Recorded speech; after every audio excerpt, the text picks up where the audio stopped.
Good evening, everybody. Tonight we have our school committee reorganization meeting.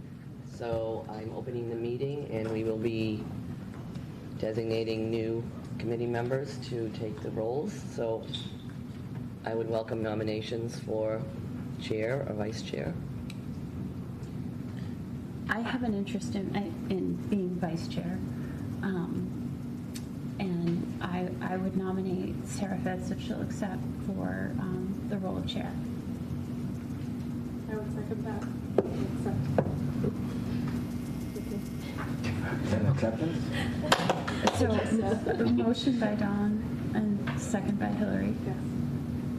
And Susan? Yeah, Susan, do you want to take the vote? You just call each name so we can vote on the chair position, and then the chair can take over. Okay, roll call vote. Tracy? Yes. Joe? Yes. Frank? Yes. Hillary? Yes. Sarah? Yes. Dan? Yes. And Dawn? Yes. Okay. And can we get a motion to entertain for the vice chair? No, now you, Oh, Now you that take over and call for both. now you Yes. do the awkward walk. See, I've already screwed it up. It's okay. Not gonna go natural, really. Oh, that's right. Oh, I You can do- now you want, can- I want the gavel. There's I use it a lot. It's happening. I imagine it's going to be. Go with an iron fist.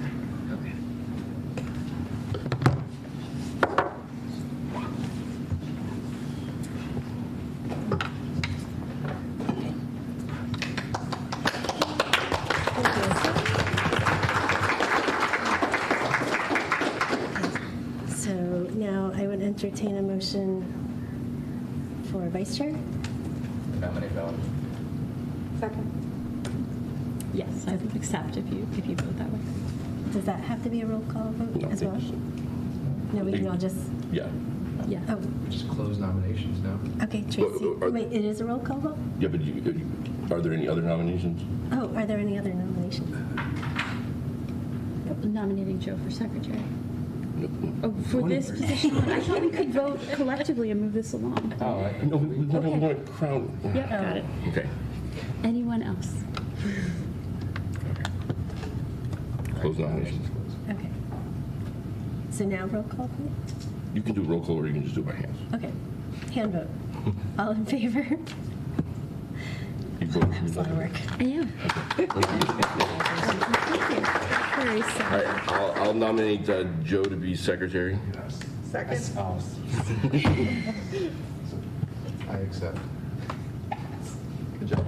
Keep saying all in favor. Yes. All in favor? Okay. Carrie, 7-0. Carrie 7, just so Lisa. Yep. Yeah. Got it.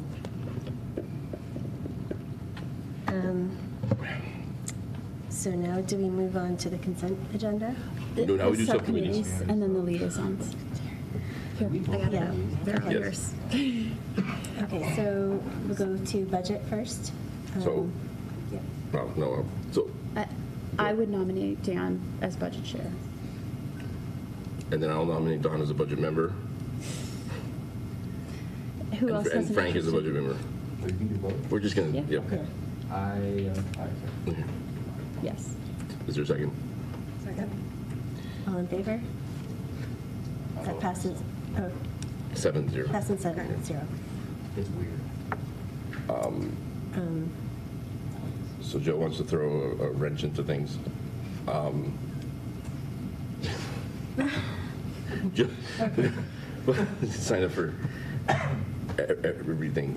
Oh, okay, he solved the problem. Okay, so I'll nominate Hillary as chair, Sarah as a member, and Tracy as a member of the policy subcommittee. Second by Dawn. All in favor? That passes 7-0. I nominate Joe as chair, Frank as a member, and Tracy as a member of superintendent evaluation. Second by Dawn.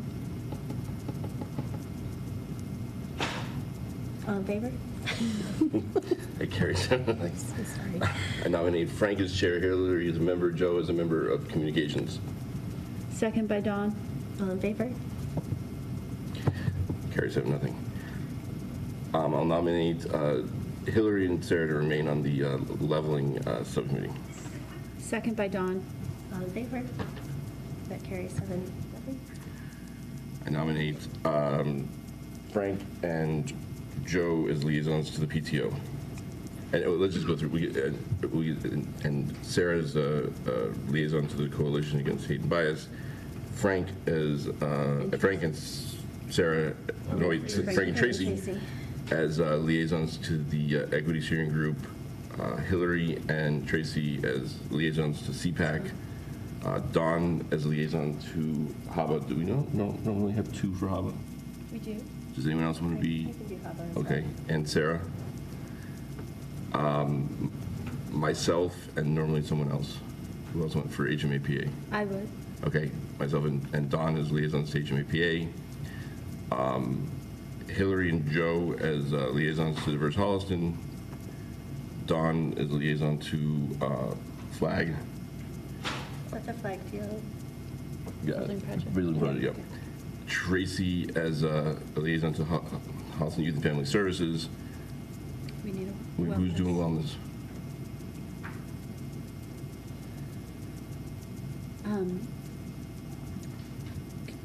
Someone who's been on wellness, what's the commitment for it? How or 4 maybe times a year. 4 times a year? What kind of meetings? Evenings or? 6 to 7:30, or maybe 5:30 to 7. I can do it. Okay. Dawn is liaison to wellness. Anyone else? Okay. 3A, is that, That's so, Yeah. is it still needed? I don't know what 3A was. I don't know what that is either. It was on last year. Okay, I guess we can hold We'll up just hold off. and figure out what that is. Talking about there.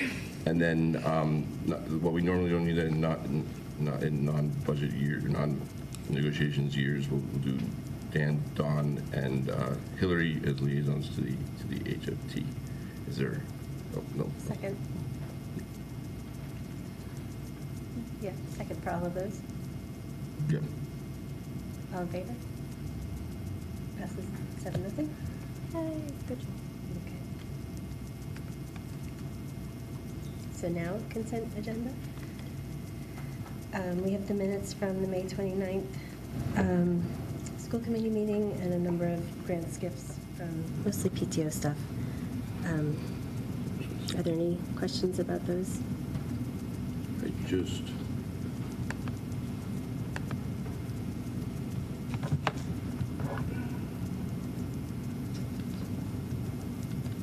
You had a question? No. No. Okay. Fine. I make a motion to approve the consent agenda. Second. All in favor? 7-0. We don't have the student representatives here. Should we start with the Playbrook Unity Plan? Yeah, I think that's a Yeah. great idea. Sure. Okay. Okay, so we'll move things around a little bit and have, you can present the Playbook Unity Plan. I don't know if that's who is running it. Do you guys want to come up and gather around these mics?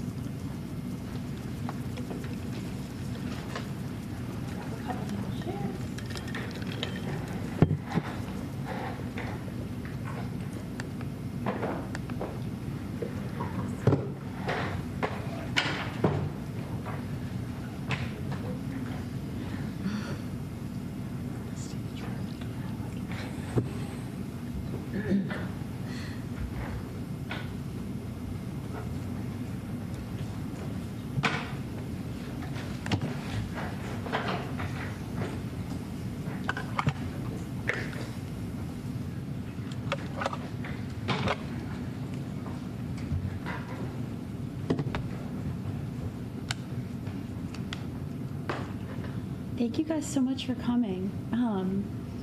If you want the slides to just move forward, just ask us and we'll make sure someone moves that forward. Just let me know and I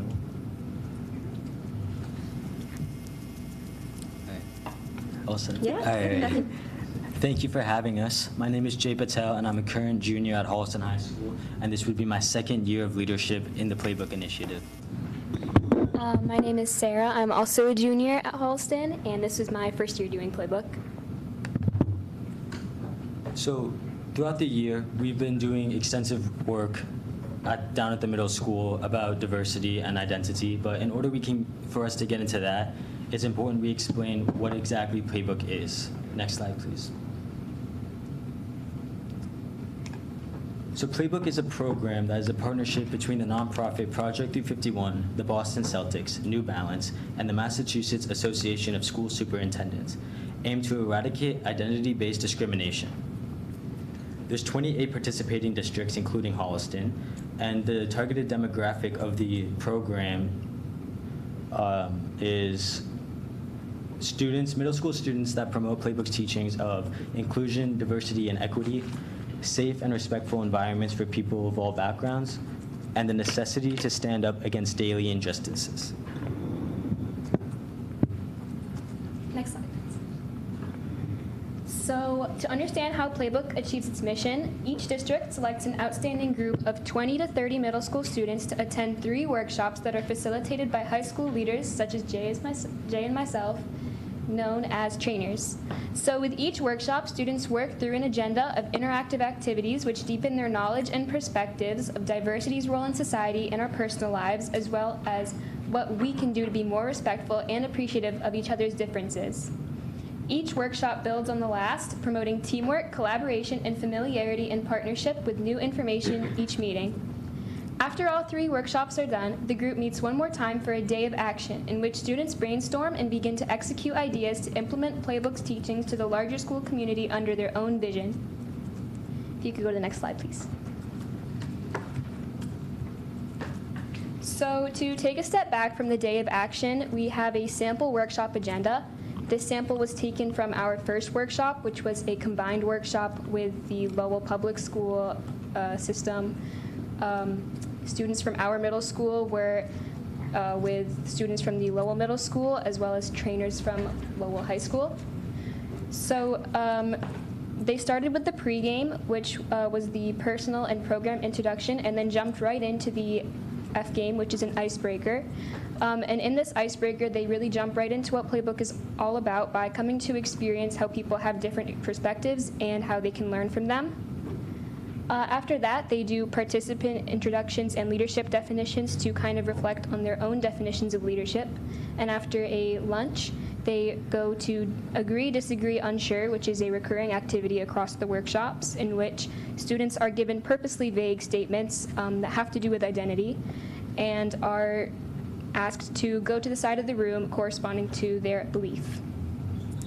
During this activity, students hear from across the classroom, and they get to consider not only different POVs, perspectives, but also how they might change. So after that, they watch a quick Playbook Initiative overview video now that they have a better idea of what the program is about, and then jump into scenario discussions. Scenarios come from a playbook which are made by other middle school students who have also completed the program. These students, they created scenarios about identity-based discrimination where the reader is put in the place of a bystander. Students talk about these scenarios in their groups and go over discussion questions that guide them to question the roots of the issue as well as their steps as a bystander. After that, they watch or not watch, but we explain to them the concept of Kaizen, which is really important to the Boston Celtics. It means continuous self-improvement, and then they show gratitude and think about their next steps. So each workshop utilizes Celtics and Project 351's resources provided to trainers. The trainers learn how to effectively facilitate these workshops by undergoing an extensive certification process prior to the start of the season. So now we move on to the Unity Plan, which is the main reason why we're seated here today. The Unity Plan is our experience at the day of action in words, what we came up with, why we feel each idea we came up with is important, and how we plan to make our visions a reality. We're guided by 4 stages or words: imagine, reflect, build, and create. So it's at this time I'd like to introduce our student perspective. So we're very grateful to have joined with us here today Porter, Graham, Anna Julia, Logan, Selah, and Quinn. So next slide, please.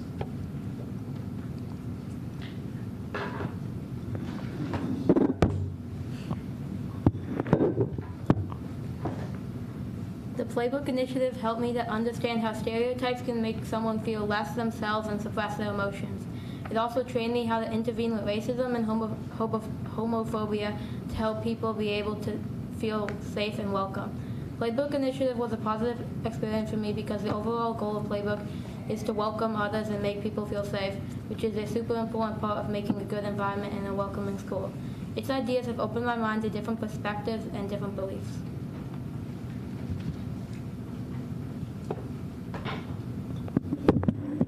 The Playbook Initiative introduced me to the different perspectives and thought processes people have, the hardships many of us silently face, and the growth we can achieve together. I learned about how to become a reliable leader, how to become emotionally intelligent, and throughout this learning curve me and almost every member of the Playbook faced, I was able to feel a sense of community and friendship. I came out of Project 351 with an open mind, a few new friends who I still talk to today, and a strong drive for change.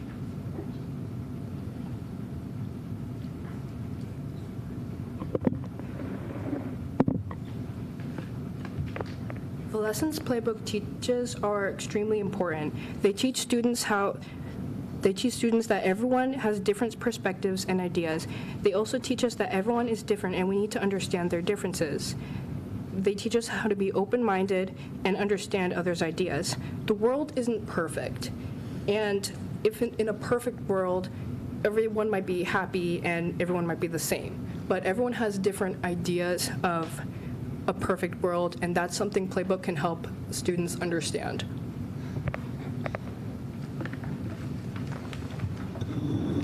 A Playbook school would have diversity, respect, passion, and so much more. People in our school would be able to feel safe with who they are and passionate to be in a school which is able to support it.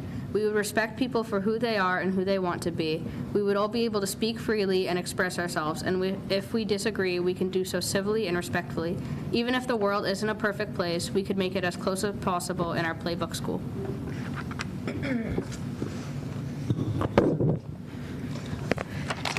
Our school culture is generally positive and supportive, with most students being kind and respectful toward each other's race and ethnic identity. However, we do face challenges, particularly regarding homophobia, where some students make jokes at the expense of the LGBTQ+ community, often using gay as an insult. While the majority of students are supportive, there are still some who aren't. We've had a few fights between students, but they were smoothed out quickly. Our teachers generally foster a kind and helpful atmosphere, and they're always there to help out. Overall, our school is a safe and supportive place, even if we do have a few things to work on. I'm Quinn, and my category was build.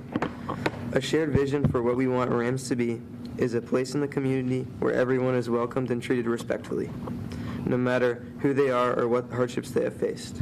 We are working towards teaching the students of Rams what we have learned throughout multiple workshops with Project 351. Example, learning how to be empathetic and to be emotionally intelligent, leading to what to do in certain situations.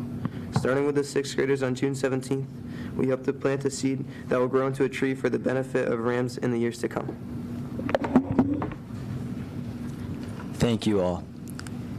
So we talked about the imagine, we talked about the reflect, we talked about the build. There's one word missing, and that's the create. This is our actual unity plan. It's broken into 3 stages, 2 of which have already been completed, indicated by the green check mark. The first pillar is creating posters, informational posters to set up around Robert Adams. These posters' aim would be to educate on the impact of diversity, playbook, service, being kind to one another, anti-bullying. All fundamental aspects and lessons that Playbook teaches its participants, and this ensures that students can learn even while walking to class. The second pillar is student participants of the Playbook Initiative learn how to become effective facilitators of mini Playbook workshops to be experienced by their peers. And I'll jump right into the third pillar, which is these facilitators then going out into their middle school classrooms and facilitating these workshops in front of their peers. The aim here is to create a ripple effect of Playbook's teachings that will spread throughout the middle school, and as these students graduate and head into the high school, bring those teachings and those expanded perspectives into the high school culture as well. So that will be taking place on June 17th, the actual facilitation of these workshops. So next slide, please. Thank you guys so much for listening. We are really grateful for the opportunity to be here and to be able to see Playbook continue and grow under your support. This has been such a great program.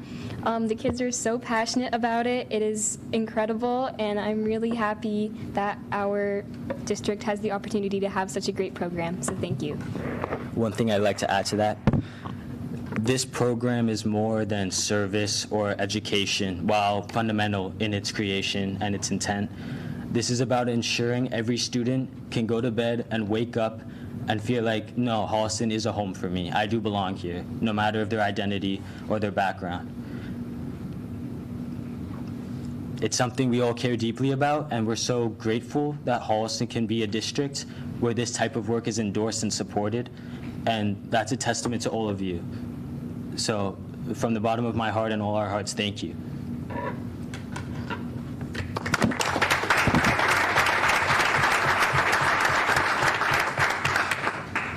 Thank you all for this. I love that you're a part of this and that you came to talk to us about this. I know it's not always easy to come in here and do a presentation like this, but it's really important because it's also a way for the larger community to hear about it. And I love, I think, both, the belonging and the respect that you are modeling and bringing to Rams, but I think the bigger lessons too, in terms of bystander and the interactions and how to deal with things. I think I probably just don't speak for myself on this, but even as an adult, we encounter that. So these are lessons that you're learning now as middle schoolers that will carry through a lifetime. Because I'm in my late 40s and I still get put into positions sometimes where you need to say something, do something. This will continue on. So I really appreciate that you at this young age are doing this, and that this model is also to have the ripple effect and share it with others. So great job, guys. Thank you. Thank you very much. Thank you so much.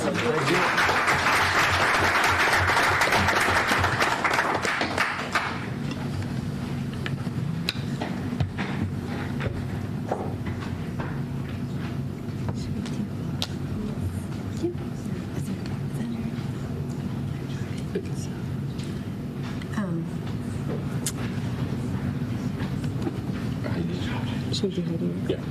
Okay. We can do the HEF Spotlight Awards next, if you'd like, Heidi. Do Heidi? Heidi?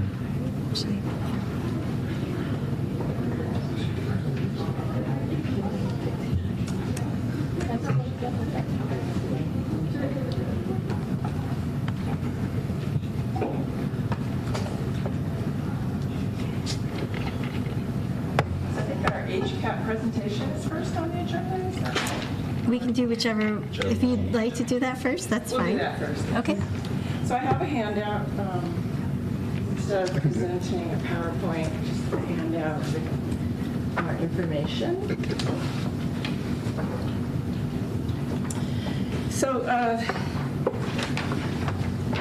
I'm here to talk for a few minutes about Holliston's local cable access television studio. Basically, Holliston Hub HCAT is a community nonprofit news connection.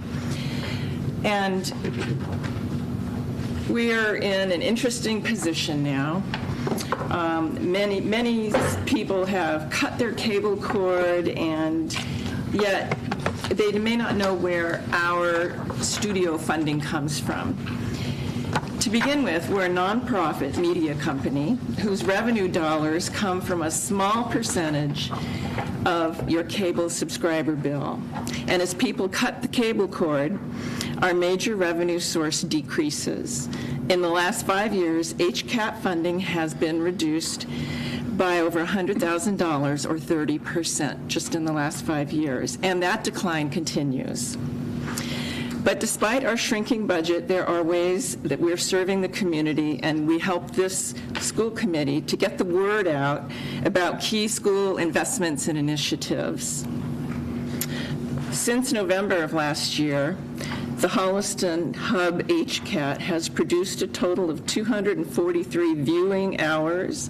It included 93 hours of fundamental town government meetings, including school committee, select board, and finance committee. And for this group, our outreach to Holliston High School students is accomplished every year with extensive coverage of school sports, concerts, events, and graduation. We partner with the high school guidance office to support communication internships.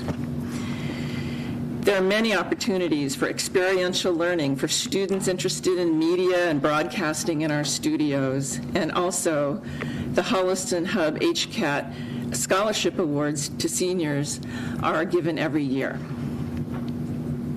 We continue to produce key community programming with minimal staff, but we need community support to continue our mission. Our value is that no one else provides this live and recorded news coverage of the people, organizations, and events in the government of Holliston community. We can provide a valuable learning experience for students and community members who want to volunteer. So we're sort of appealing to the board and the people you know and the connections you have to help develop more volunteers in our studio so we can teach people how to do these things and improve our coverage even further. So with that, that's just an intro. I'd like to have Aaron outline some of the new opportunities for learning and community involvement as we all work together to keep the studio resource and build upon it in new ways. Hi, my name's Aaron Schachter. Heidi and I are board members for Holliston Hub HCAT. And I think you get the point, but I just want to make sure you understand we're not asking for money. The reason we're here is because we want to spread the word. We want to make sure that you guys understand what a resource this is for the town and what a resource it could be for the school and the students. My son, Lucas Schachter, was a soccer and lacrosse player and had a knee operation in the summer before his junior year, which prevented him from playing soccer. And I don't even know how he heard about HCAT. I didn't know it existed, but he heard about it, and he ended up broadcasting the soccer games because he couldn't play in them. Then he did basketball games, and then he did lacrosse games, and the following year he was still kind of injured, and so kept broadcasting. He's now a journalism major at the University of Denver. He didn't quite realize that doing actual journalism required writing, but anyway, he did get, he thought you just got in front of a microphone and talked, but anyway, he did get fantastic experience, and he's hoping to do sports journalism. So one of the things we hope is, he did an internship, I think both semesters, right, or just one? Just one. Just one semester. We're hoping more kids take advantage of what we do. We can help students learn how to work cameras, to speak in front of cameras, to do podcasting, to do interviews. It is a really incredible resource. My sort of dream for all this, and I'm kind of new to this, is to create more of a journalism class at high school, at this school. I know it's happened before. I think personally, I'm a journalist. I work for GBH, the public radio show. And so I think it's an incredibly important time for us to build the new up-and-coming journalists. It's a tough time for my profession, and that is something that the Holliston Hub HCAT can do. And I mean, this is us right here up on the television screen. There are some number of people watching now from home. There will be probably more who will watch it after the fact. I don't know if you guys went to town meeting or not, but some 200 people watched town meeting from home. That was more, if not as many as the people who were in the room. So, that's twice the participation in our town meeting that would have otherwise happened. Being in the schools, we do lots of events from schools, graduations, performances, news programs from students, like my son Lucas did. It is a really terrific opportunity. It is experiential learning before kids go out into the world. And what we'd really like is for you guys, as Heidi mentioned, to spread the word about what we do, to tell your friends and neighbors. You guys are people of influence in the town. And so we're trying to get in front of all the different groups like you, the different boards and committees and organizations in town, to just ask everyone to spread the word. The more people watching, the more people taking advantage, the more material that we produce that you want to see. Not that what we produce isn't good, but input is always welcome. We are an award-winning organization. The Chief Cassidy, I don't know how many Emmys he has for his story hour with Chief Cassidy. He has, for us, he has learned to read upside down, and he's done a really good job of it, if the awards say anything about it. So thank you so much for your time, and this is Bruce, the manager of the station. You probably know that.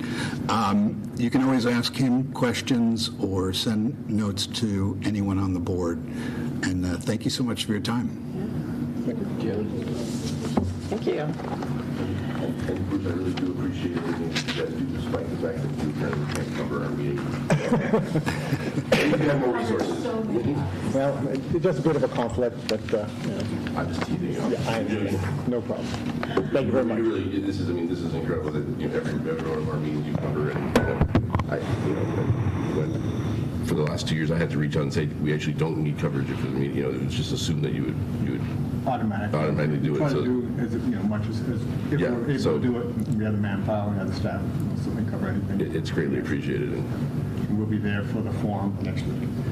yeah, we need to ensure that we keep HCAT and all local. Yeah. All right. Thank you very much. Oh, can I just, sorry, quickly, we are trying to use this room behind us.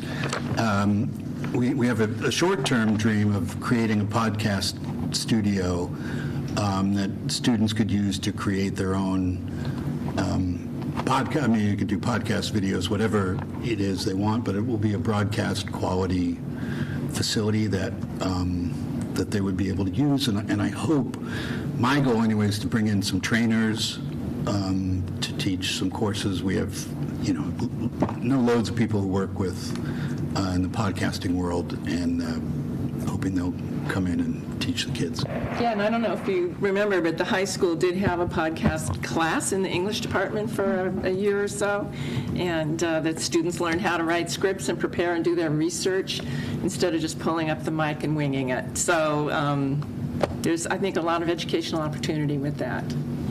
And I did want to thank you for everything you do for the schools, right? I mean, there's many grandparents at home that live afar, and you're always here broadcasting band concerts and chorus concerts and scholarship nights and the athletic events. I mean, I know our Holliston athletes are incredibly appreciative, because it's often things like lacrosse or basketball or football. Those kids are taking those clips and putting them together and trying to pursue their dreams beyond high school to play at whatever level at school. But they wouldn't have, unless they had a lot of money to hire a videographer to come in and grab those clips. They rely on what you guys do, and that takes a lot of time out of a busy week. Most of our sports games happen during the week, so we do appreciate it. And Bruce, I don't want to forget, we may end up moving the forum to the cafeteria just based on numbers and looking, we're going to do it in here, and so I'll touch base with you. But Sure. Thank you. Great. Thank you very much. Okay. Thank you. I'll stay here and talk about the Holliston Education Foundation for a few minutes. I want to thank you for the invitation to come to the committee and talk about the Holliston Education Foundation. We like to call ourselves HEF. HEF is an independent nonprofit organization, just like HCAT was. We were established to raise funds to enrich, foster, and enhance and support public education in the Holliston School District.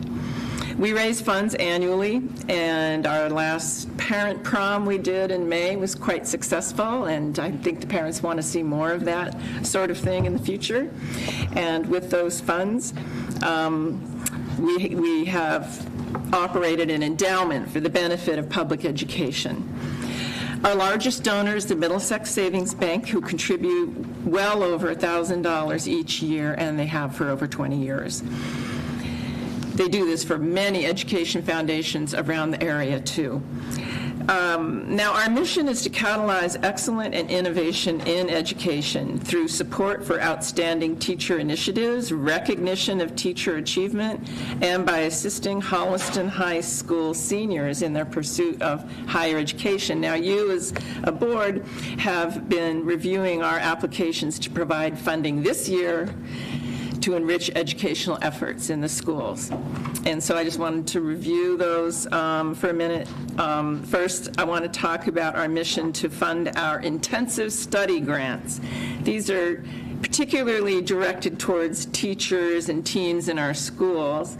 And through these grants, we seek to enliven and improve the quality of classroom instruction. We hope to enrich children's lives and contribute to the overall excellence of our schools. So the grant for intensive study acts to encourage educators to expand and be creative and take a risk, and affirms that teachers' good ideas are supported by the community. This year, we are funding 5 grants in the schools, including STEM kits for Placentino's Makerspace. These are particularly for the youngest students at Placentino. The Makerspace is well equipped for some of the older, second and third graders, but they wanted some kits for more introductory level. Also, improve the chill zone room at Miller, and also to fund the use of language translation aids for teachers in Miller classrooms. And specifically, one teacher was working with Portuguese students who needed more help with reading, and she needed translation aids to assist with that. Also, teacher training at the Miller School to enhance literacy teaching strategies. This is going to be online training done in the summer to the teachers. We'll get this training, learning more about the use of the morphology of reading and decoding, and then their plan is to spread their learning to other teachers and help them understand these new strategies for strengthening reading skills. And finally, we are going to be providing some CPR training support for sixth graders in Adams, just buying some of the equipment needed for wellness instruction, CPR introductions for the sixth graders. So we expect to be funding these grants in the next week or so. The second reason I'm here tonight is to present the results of our Teacher Spotlight on Education Awards. HEF likes to recognize teachers in our school who exemplify our mission to impact and advance the future education of the Holliston student. Teachers and staffs nominate an educator, a team, a member of our school support staff, even an administrator in their building who has gone above and beyond the call of duty and had a profound impact on their peers, who built important relationships, pursued excellence by using innovative techniques and/or technology to inspire students to create an imaginative classroom space or advance the curriculum. This year's spotlight shines on the following teachers: Julie Lesbiro at Placentino, the team of Ashley DeRoy, Carolyn Johnson, and Kristen Dennison at Miller, and Edith Nelson, a French teacher at the high school. So we want to congratulate all those teachers because their colleagues really thought they shone. And in conclusion, HEF will continue doing whatever we can to support our schools and our educators. Thank you very much. You guys do a lot of great work, so thank you very much for all your efforts. You do a lot of great work, so thank you for all your efforts and for all the work that our teachers do. You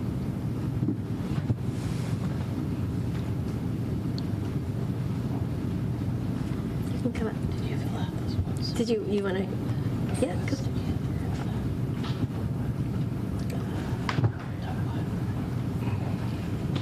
Hi. I have the Student Advisory Council updates. Sorry about timing, I'm still getting the hang of it. So Wednesday, June 4th, we had the Senior Scholarships Evening here at the high school, which was held in the auditorium, and many seniors were recognized and awarded with scholarships. On Friday, June 6th, there was in-house graduation and a graduation march. So people received department awards for their outstanding achievements in every subject area. There was a video yearbook that had skits, footage, events, interviews, performances, all the stuff about the year and specifically highlighting the senior class. And then after that, there's obviously the walkthrough of all the seniors through all of the schools to cheer them on and congratulate them. Then graduation was this past Sunday. And there was like memorable performances and speeches to commemorate their time at Holliston High School. This Monday was Senior Step-Up Day, so for all the rising seniors, we wrote positive messages on some of the walls, on cars. It's a good celebration for the next year's seniors. This Wednesday, June 11th, was the Sabor Latino, or Latin Flavor event, organized by Senora Jimenez, where students, including myself,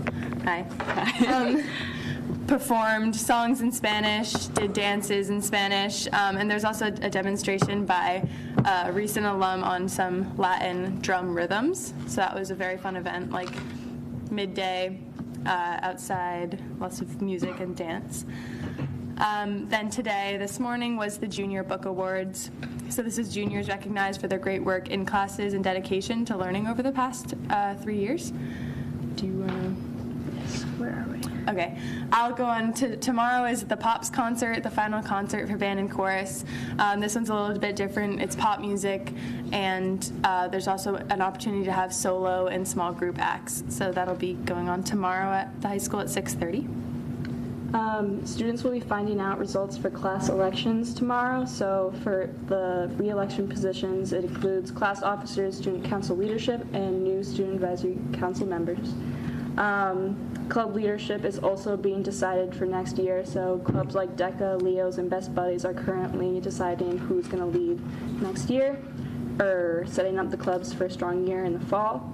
A lot of sports banquets are happening right now. The track banquet was on June 10th. I know the boys lacrosse banquet was today. The outdoor track team, I know personally, has had a very successful season, and Caitlin Query and Connor Teague are still competing, and they're going to be competing at New England Championship. It was also the first time in program history that a boy and a girl on the Holliston team won TVL's MVP. Final exams, the first A and B block exams will be Wednesday, June 18th. C and D block exams will be Friday, June 20th. And Mr. Marsh, a gym teacher here at Holliston High School, is starting a weight training program for teams. And so that will be starting over the summer, and you can sign up for a day of weight training a week just to prepare for sports next school year. Thank you for having us. Thank you. We can continue on with school committee comments. Tracy? Joe? Yeah, I just wanted to once again say congratulations to class of 2025. Sorry I couldn't be at the graduation on Sunday, but I heard it was great, and I look forward to seeing what you all do in the future. Echo that, phenomenal graduation. Excited to see where all the seniors are going. I was especially touched by the speeches that were given. I thought they were really thoughtful. I probably can't come up with some of those topics myself right now, so it was really insightful to see. So again, congratulations to class of 25. I'll echo that, and I was very impressed by all the speeches, all the individuals, students and staff members who took part and had different roles leading the graduation. It was just a really special ceremony. I also want to say thank you to Dan and Dawn for all the work that you did as chair and vice chair last year, because that is a huge amount of work. And thank you to Sarah and Dawn for your willingness to do it this year. Appreciate it. I will echo everyone's comments on graduation. I loved 3 performances too. I think it was 3. Yeah. 3 performances were exceptional. There was some really great talent, and that was really those pretty neat to watch. And finally, I just want to congratulate Sarah and thank her for taking on the role. And I know without a doubt that it's going to be great. You're going to have lots of fun. We'll see. So yeah, it's and you too. When you come back, you don't get a thanks. You would continue on. I'm loving this chair right now. You're going to be an instigator now. We'll talk later.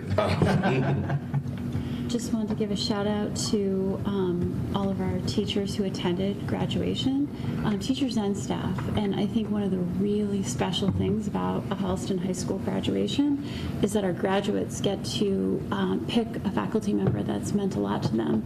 And they hand them their diploma. There's a big hug. I think that speaks volumes. I mean, we as families are there. It's hours long.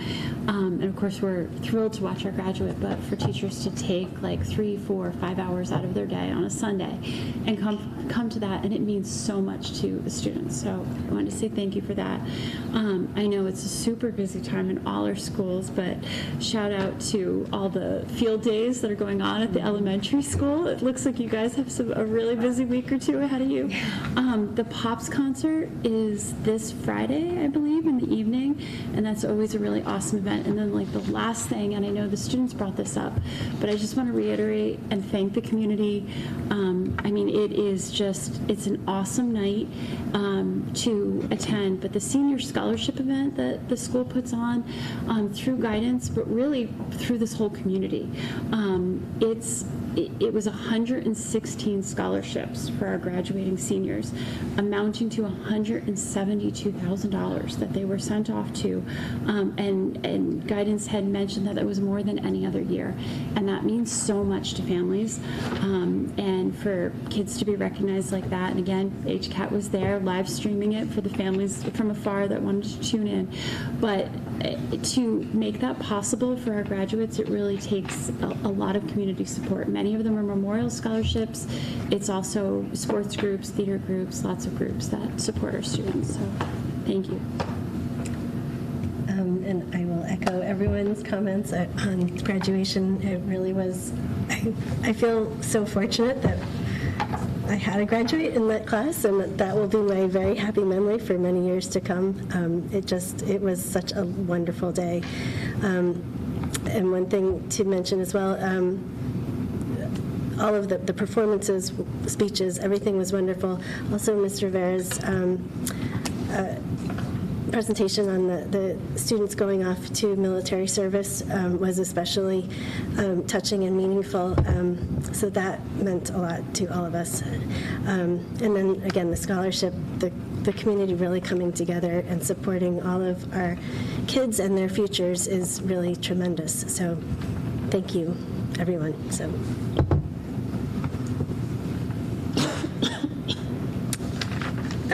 Let's see. I don't believe we have any public comment tonight. Okay. Look at that, you're already running faster. Well, we're jumping around a bit. I want to make sure I haven't missed anything. So I think we can move on to the end of your goal presentations by the principals. If you want Please to join come us. up and join us, yes.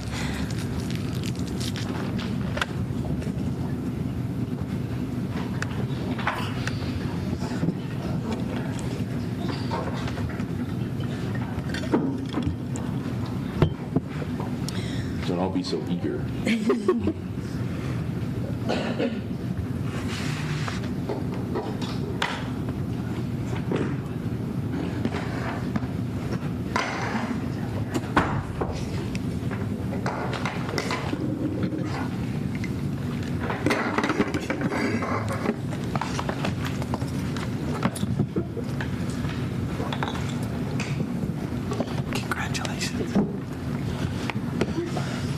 Dave, did you let Dan know?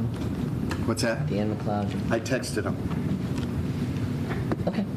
He said he was right there. You got this. I sure can. All right, well, we'll get started. Right here.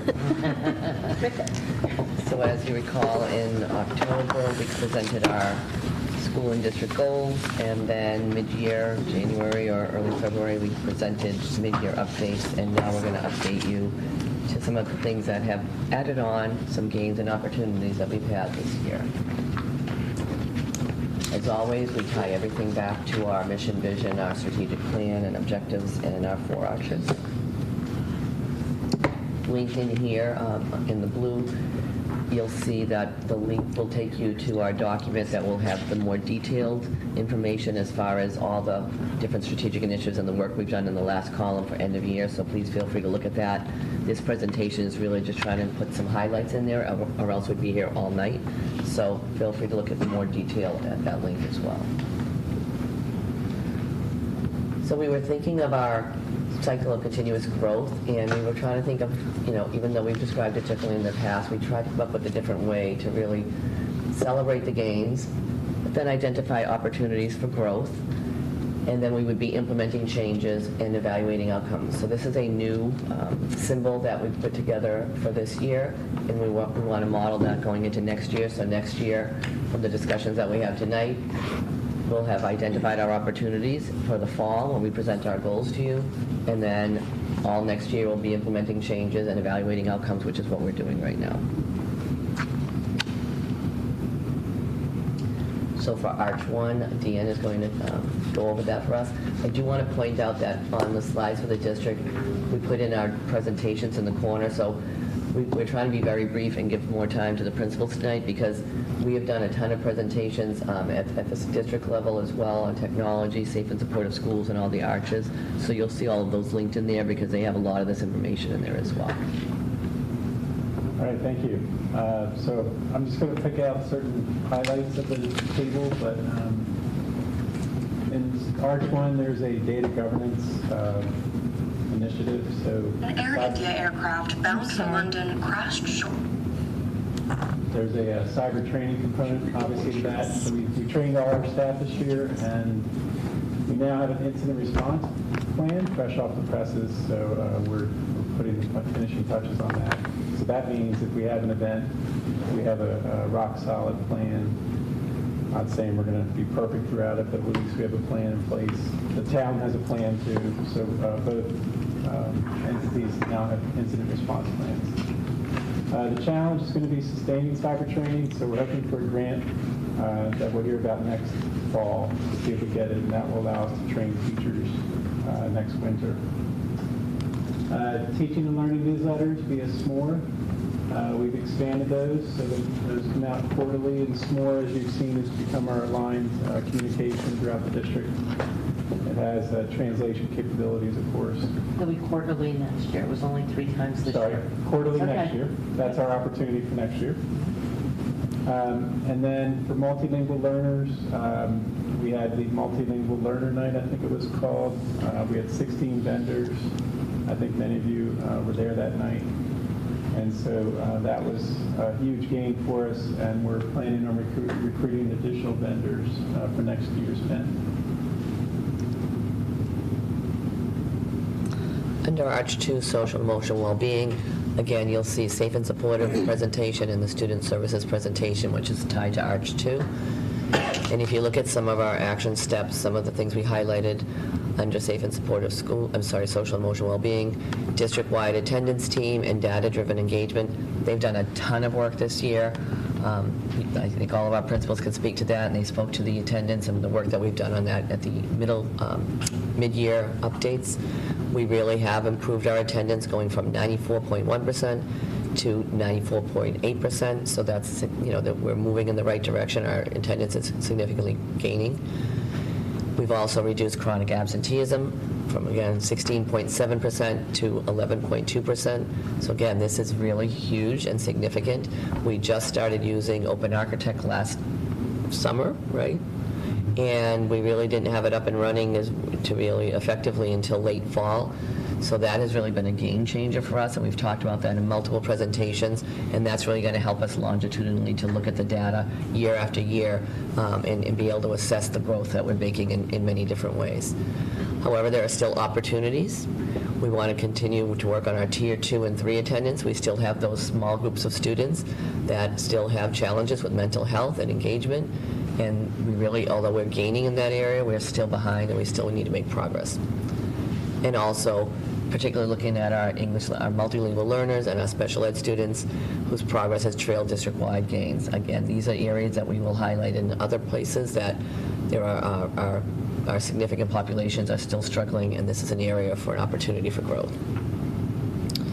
In addition, data has become a daily conversation for us, and we're actually building it into the culture. We had shifted away, and we're really trying to get that balance back, looking at data doesn't tell all of the story. We need other pieces to the puzzle, but the data has really helped us expand our thinking and improve as a district. So really having that culture of really using inquiry during our common planning time. We're having lots of data conversations around safe and supportive schools. You've heard Jariel talk about the presentations he's done and the work he's done with our counseling staff. It's been great. We have done the climate surveys, and we're using that data year after year to help improve and listen to how we're working on the culture.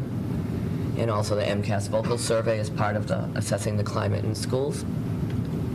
However, opportunities here would be really being more fluent with the data, launching our Arch 2 data guide, and establishing consistent inquiry cycles to connect key data sources.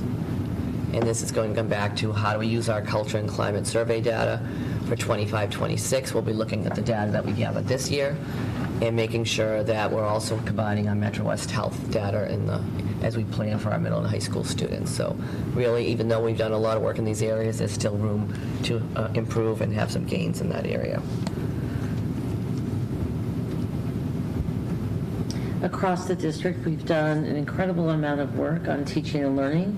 I'm just going to highlight 4 items, but just make sure to check out the curriculum presentation, student services presentation, and the school rankings presentation for more information there. So we're really working on increasing AI literacy at all levels, and Dan's done a lot of work on this. He's had policy adoption. He worked a lot with the policy subcommittee and also going around to every school getting feedback from teachers. He had guidance drafted. Admin gave a lot of feedback to that too. We used a lot of admin meetings to kind of draft different versions and get feedback.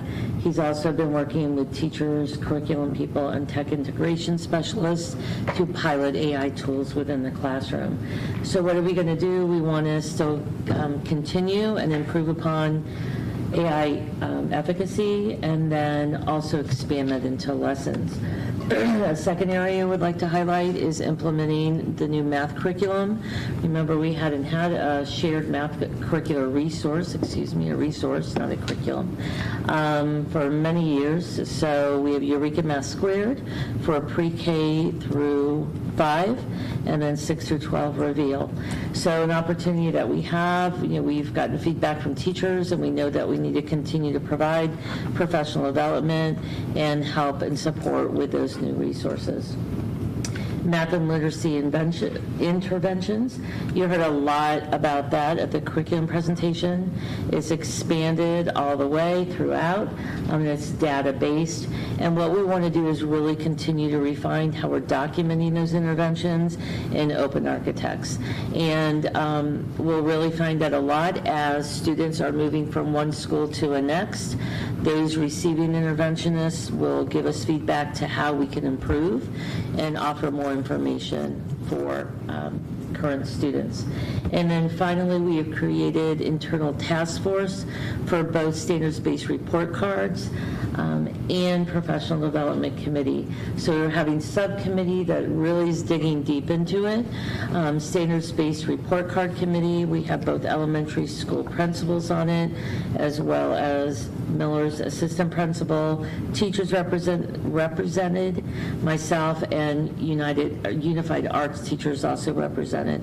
Really looking at how a lot of other districts in the state have done it and really Hollistonized it, and we're working on mock-ups of the final product later this month. And then professional development, we've broken that into a subcommittee and really collectively gotten together with all the admin leaders as well as tech integration specialists and curriculum interventionists, and decided collectively on our focus, which I talked about earlier in our presentation, as well as items that we all want to see in the next 1 to 3 years in the district. This year, we've made great progress in updating, maintaining, and repairing the facilities that exist in our districts. We are lucky enough that in both the fall capital and the spring capital, we were able to finance the Robert Adams Middle School roof. That is in progress right now as they're staging and doing the initial work before kind of hitting the heavy work this summer. Similarly, on the Rams roof we had a failure of the rooftop unit above the auditorium, and we were able to, and I thank again the FinCom and past school committee and select board on creating the district HVAC reserve fund that allowed us, when we did have complete failure, our ability to replace that in a time of need. So we were able to replace that. Look forward to our scheduled track repair this summer, high school track repair and refinishing. We look forward to that for our athletes as we go into the fall. We have updated all of our district entry alarms, as well as are in the process of either repairing or replacing our fire detection alarms at both on the entire Woodland campus. So far, so good with the completed high school auditorium wall project that was completed over this summer. The water does like to find new places to move once the walls are protected, but we are figuring that out as we go. But so far, so good with the high school auditorium walls. Within capital, as far as opportunities, we are awaiting a decision from the MSBA for the Placentino Miller roof project, SOI, and our Holliston High School application as well. And we look at, while we're appreciative of the HVAC fund, the middle school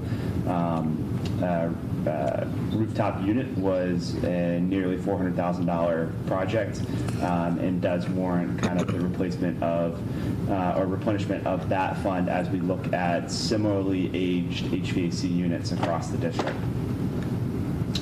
Going into our budget cycle, a long and thorough but comprehensive and positive end to our budget at town meeting went through. At the school committee voted 3.26%. That said, we look into the future with continual rising costs in special education tuition, transportation, not just in special education, but all transportation costs, rising utilities, specifically on the delivery costs of utilities that exist everywhere, and then rising costs in athletics in the district. On the operations end, we're excited to have finalized the process of a new high school schedule for FY27. We are also looking at new district start times and bus run times for next school year, FY26, and this will yield a transition from the historical 3 bus runs to creating a more efficient timeline of 2 bus runs for us for next year. When we cautiously look into next year, we are eyeballing and watching every day that goes by with the Woodland Street Bridge timing, any unanticipated schedule and start time costs that might exist, as well as the new implementation of the walk zones and transportation policy and what that may cause as far as bus routes and timing of bus routes going into the new school year. And I will just point out, we did this year create a budget booklet that some of you had seen during Budget Sub. We want to improve upon that and enhance that, but all the stages were in there. We do want to make it a flip book, DM. We're looking to get a tool to do that, so next year you'll see hopefully some improvements to that as well. So I'm going to pause there for these are the district slides for that we can answer any questions before we move on to the schools. I had a question about the previous slide on the teaching and learning. So I'm excited about the math curriculum. That's a big lift. Pre-K through 12, new curriculum across the board. It's huge. So I was wondering if you could share, what's an early success that you're seeing in the adoption of the new math curriculum? I'm seeing buy-in from teachers and the excitement for teachers. At Placentino, Dr. Slaney and I were talking about, I work a lot with Krista Marino, and she's just gotten them really excited and supported them in a way that they're very comfortable moving forward.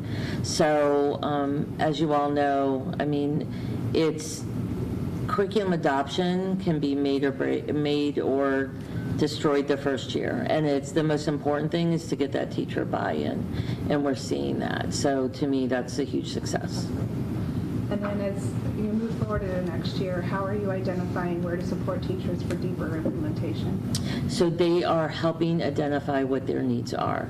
So the 4 STEM curriculum coordinators are asking teachers what they're looking for and what they need. And so it's being met in different ways. Some is just being given extra support from the curriculum coordinators. Some is coaching from the curriculum coordinators.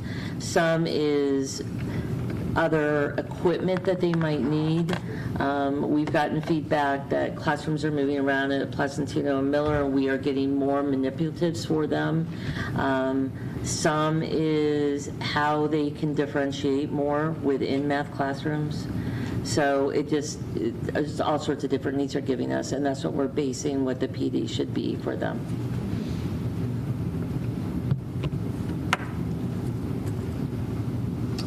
There's no further questions. We'll move on to the schools. Again, linked here is Placentino's goals, so you'll see all the links alive in the presentation. Dr. Slaney? Hi, everyone. I have some more information, good news about implementation of math too, so hang on. So next slide, please. So just kind of bigger picture, when we think of Arch 2, I'm going to go more into detail in Arch 2, 1, and 3, but kind of merged together. So this is just kind of zoomed out. We have really been working on implementing Ruler, which you've heard a lot about, and PBIS. And what we need to work on is how we assess it a little bit. We have math assessments, we have reading assessments, but social emotional learning at our level, it's really observational. So that's an opportunity for us for next year that we're talking about. How do we really kind of look at and evaluate, is our Tier 1 effective, and is it cohesive across all our grade levels, both horizontally and vertically? So that's something that we're going to work on. But one way that we do have data is the May Institute comes in and they do a tiered fidelity inventory. So that really talks about, do we have consistent behaviors across the school? So part of our PBIS program. And really excited that our staff knows the expectations 100%. And they reported all the expectations were taught. So that was good news. Our students, 16 students were randomly chosen. Kind of want to know what grade levels, because that would be interesting. But they, 69% of them could acknowledge and share out 3 out of the 4 of those expectations of care. That's an opportunity for us to increase. 100% of our students reported receiving a care card in the last month, which to me is one of the most important markers that we have. So our TFI score is 77%, which is greater than the 70% criteria that shows what the May Institute says is successful for implementation. So we're really happy about that. So as I mentioned, next year we're going to be working on deepening how we look at PBIS data and evaluation systems, and continuing ruler alignment across our grades. Next slide, please. So thinking about attendance, we have some wins and some slight gains. So our attendance rate has increased 5.5%, so we're at 94.5%. Our chronic absenteeism is down 1%. It's a slight move. We want to do better on that area. Here's our biggest win. Our tardies have dropped 28% this year, so that's huge. I want to give a shout out to Brenda Morrow. She has led our district attendance team, really taken a lead. So I think weekly I get charts from her about attendance across the district, and that really helps us give an idea of where we are at Placentino in conjunction with the other schools, and we're going to keep working on that. There's work to be done on that. Specifically around unexcused absences, 87% of our absences are unexcused. So opportunities around that is just some education for families, reaching out to families, and trying to find out more about that. Next slide, please. Just a quick question. Sure. Have you seen a trend, a change in the trend of EL absenteeism? It's worse. That's my next slide. I can show you that. Yeah. No, that's okay. Great question and nice segue. So that you were just helping me out. It's good. So when we look at our subgroups, chronic absenteeism for our students with disabilities has slightly decreased by 1.5%. And in our subgroup for Asian students has decreased from about 34% to 25%. But our chronic absenteeism for our MLL students has increased from about 3%. So it's we are consistently working with that group. I think current trends these days of things happening in their world in different places is contributing to absenteeism, to be honest with you. And while our special ed population has, their chronic absenteeism has improved, it's disproportionately high compared to our aggregate. So there's work to be done.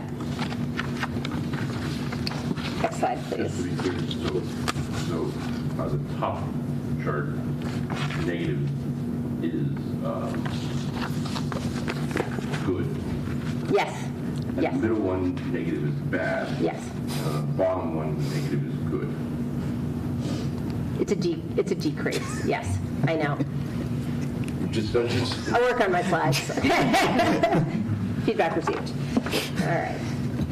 So around reading, So this data is from iReady. 75% of our students on our end of the year benchmark are reading at or above grade level. We just met with iReady, our representatives who came in, and what we're really proud of is across our school, for students who took iReady in the state of Massachusetts and nationally, our school is actually doing better in all those grade levels. We have more students who are testing at or above grade level, so that's a real success for us. 56% of our students met their typical growth. So it's a little misleading. At first, when I kind of thought about growth, you have to kind of do that in conjunction with where they are placed. So our biggest need is actually students who placed at the higher end above grade level, that we need to grow them more. So there's opportunities for some of our highest performing students. They grew, but they didn't grow what iReady would say should be their typical growth. So they're still on grade level or above grade level, but we need to do some more growth around that. Some of the opportunities around that is around the MyPath, which is the individualized learning that students can do on iReady. iReady suggests 30 minutes a week. Well, they want really 40 minutes, but minimum 30 minutes for both reading and math. And we're really working on where we can get that in. We don't want our students always on a Chromebook at our level, but where can we have those opportunities for them to be able to have that? So that's an opportunity for us for next year that we're continuing to be able to do that. The next slide is around our subgroups. These are averages. I presented this in mid-year too. This is our DIBELS data. We have for each grade level a predominant measure. So for kindergarten, it's phoneme segmentation. For first grade, it's really phonics. And for second grade, it's oral reading fluency. Some of these subgroups, we have students in all four. And our highest change in who are members of that group is our reading intervention. Kids test out, kids come back in, or they qualify through. So this is an opportunity for us to be able to continue to grow.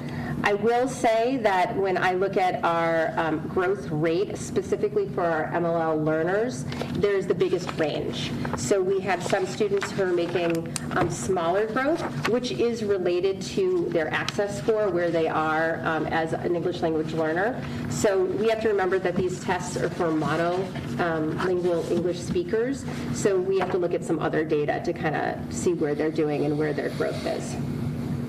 Our biggest opportunity for reading is around an emphasis on fluency instruction.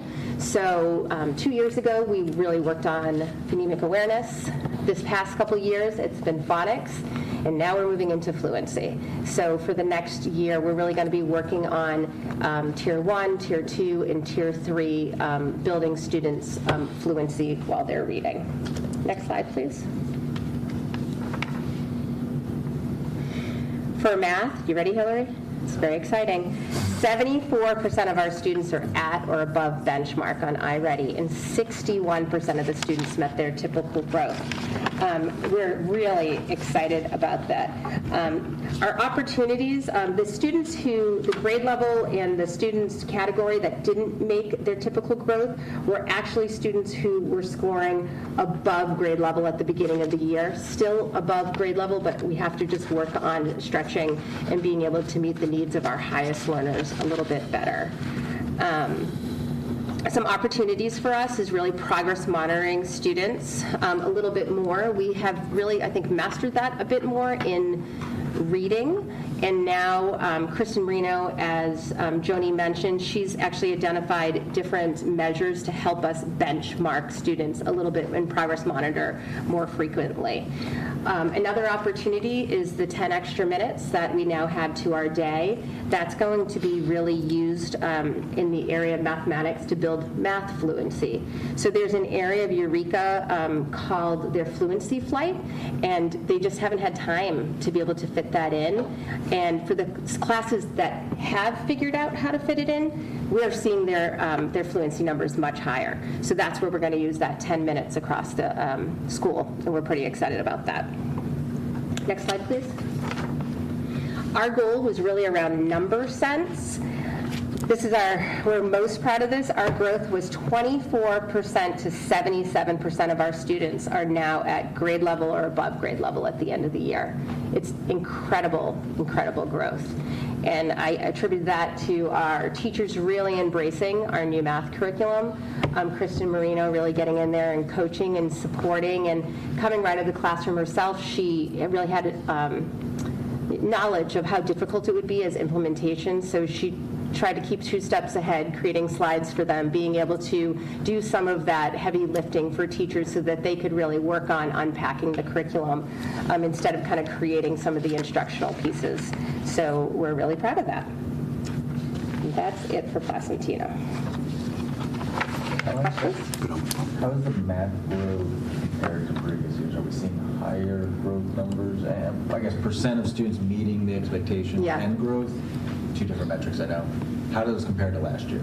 So unfortunately, we had a different measure last year. All right, so this is the benchmark. Yeah, it was a different benchmark. So I will say that just where we were at the beginning of the year, that's why we identified number senses. It was very low, and we knew that we had a weakness from our past math curriculum. And I feel that with Kristen's focus on number sense, and now we're going to be really moving to algebraic thinking, which is that next step. I feel that it's just going to continue to grow. Awesome. Yeah.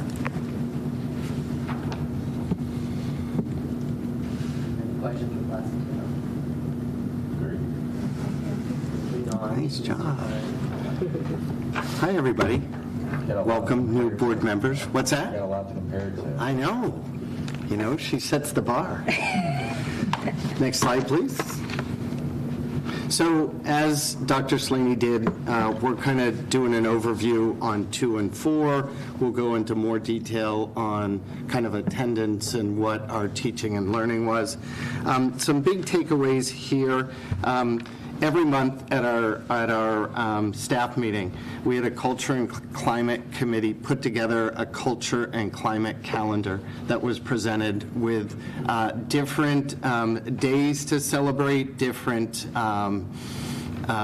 just things that the school could do, but also looking at equity and cultural diversity and how that fit into each month. Another big thing with our PBIS, we are going to care as well. So Placentino was CARE for a long time. Middle school didn't have any. We were SHINE, we were RISE, and next year we are going to CARE. With the work of Brenda and our Student Advisory Committee, they're shifting over what our matrix looks like. We're now getting and we're voting on what that picture, what that symbol is going to be for Miller for CARE. Another thing that we've been doing over at Miller, we've gone off of our district admin walks, and we've taken that actually to our grade leader level. So with an administrator, we walked around and did some observations in classrooms together using the same rubric we were using as an admin team when we did our district walks in the building. The purpose of that is so that the teacher leaders could see what we're looking for in the classroom. And our hope is that we can expand that to more teachers next year. The teachers would want to go see other teachers and observe. And at first they were like 10 minutes. That's not enough time. They all saw that 10 minutes is enough time to see some of the things that we were looking for in our walkthroughs. Next slide, please.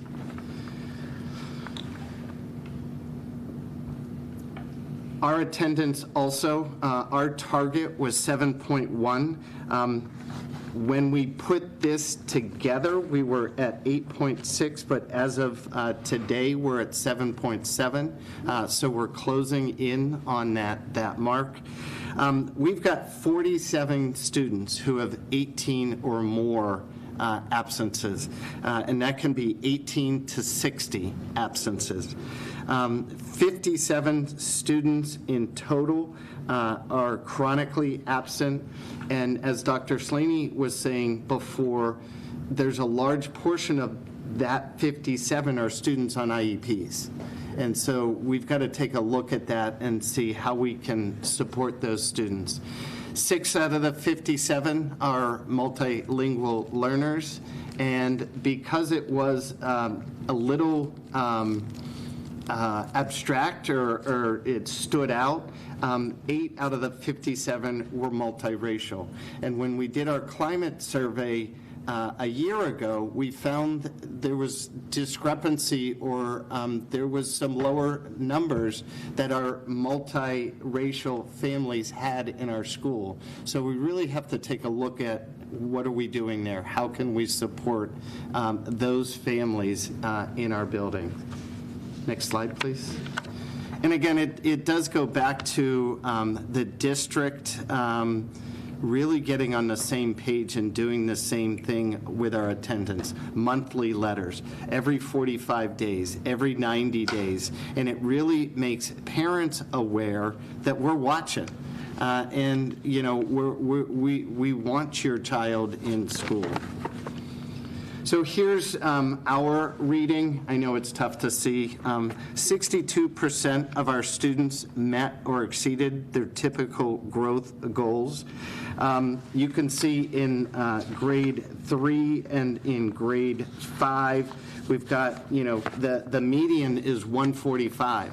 What that means is half the kids are above the 145, and then half are under that 145. We had 67% in grade 3 meet that goal, and we had 69% in grade 5.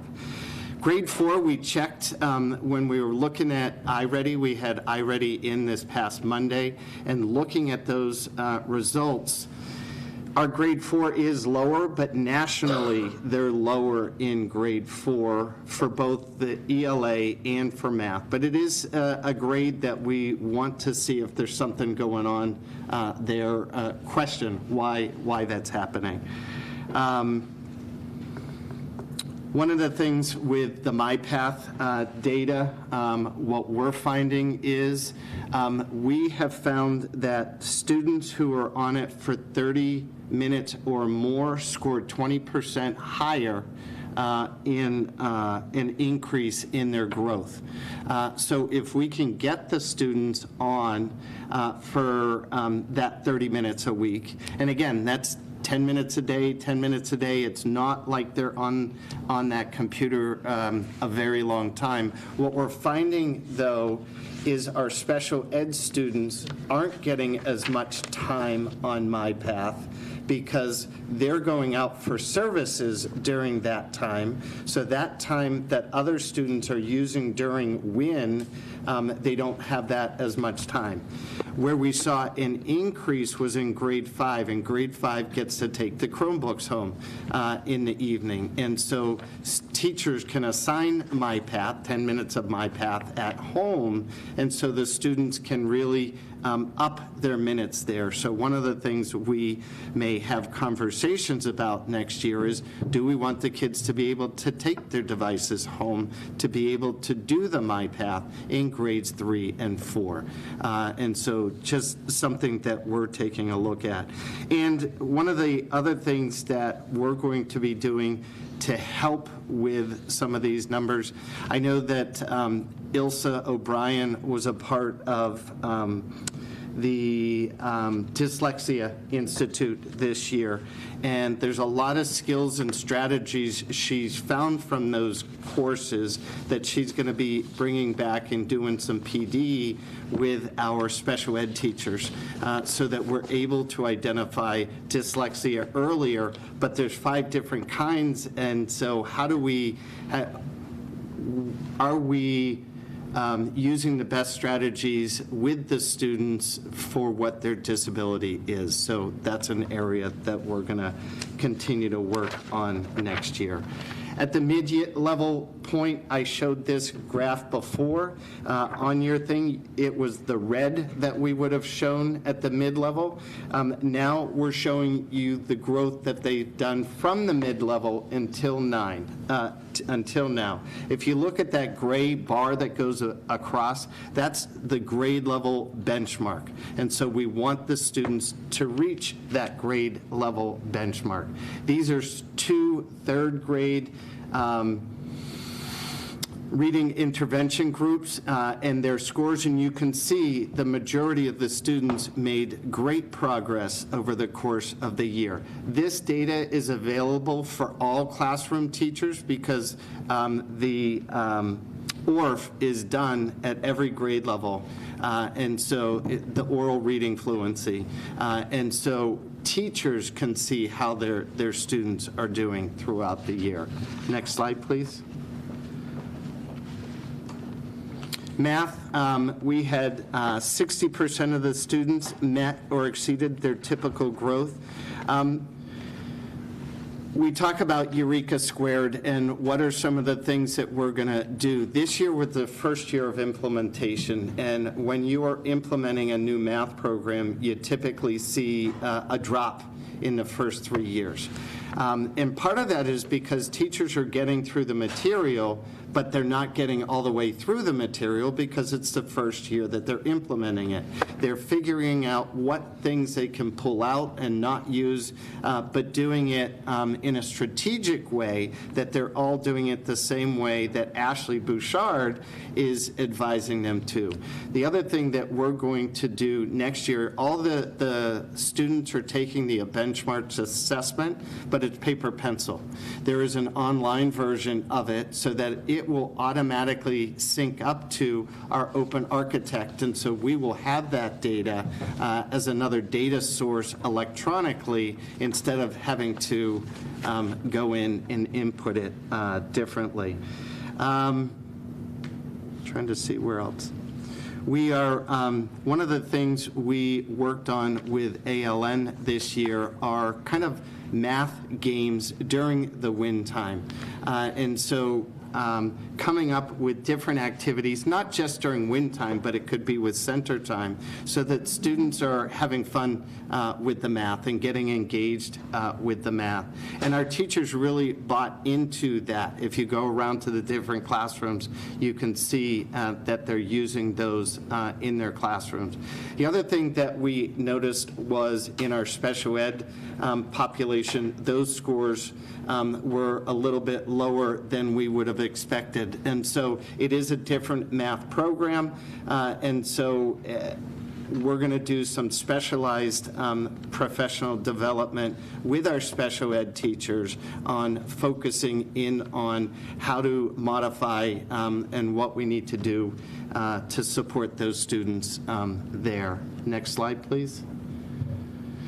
And this just gives you a rundown of how our multilingual learners are doing from last year to this year with their scores. I mean, big shout out in grade 3, 92% to 315%, which is great. And that's really, out of 6 because 3 didn't take it. And so, but trying to figure out why there's a 0% in grade 4 and what we need to do for those students. This just gives you a rundown on the right. One of the things that we are piloting at the end of this year is Imagine Learning. It's a software or program that helps students in their own language pick up different ways to learn the materials that the classrooms are doing. And so what this does is, because they are scored, it gives teachers a way to help and strategize the different areas the students are weak in. So it was a pilot we started at the end of the year. We have, I believe, 6 to 9 students piloting over the summer. And we're going to carry it out with our MLLs next year to support them. And that's mine. Questions for Mr. Kyle. Yeah. In case I missed this, because I apologize, I stepped out for a minute, but where are your 15 minutes going? Mine is probably the science piece, because we were trying to cram it into a writing spot or here. I'm just finalizing schedules now, and they're a lot more clean than they have been, just for that wiggle room. Excellent. Yep.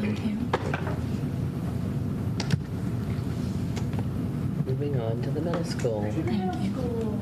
Hi, everyone. Congratulations on the new roles and new members. So our first slide, if you click the link, it has our very long version of many things we've been doing. But next slide, please.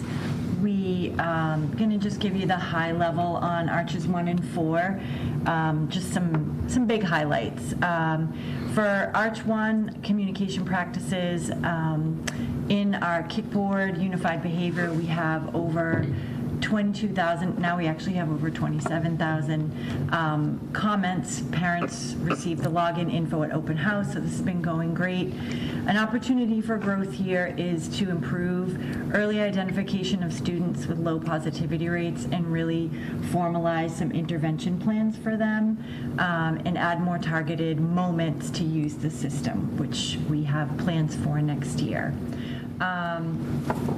Student survey data used to update our RIMS care messaging and material. So we did use some information that we got from students and families, and the opportunity for growth there is to create a shared space for some Tier 1 care lessons by grade, and also review them annually for relevance.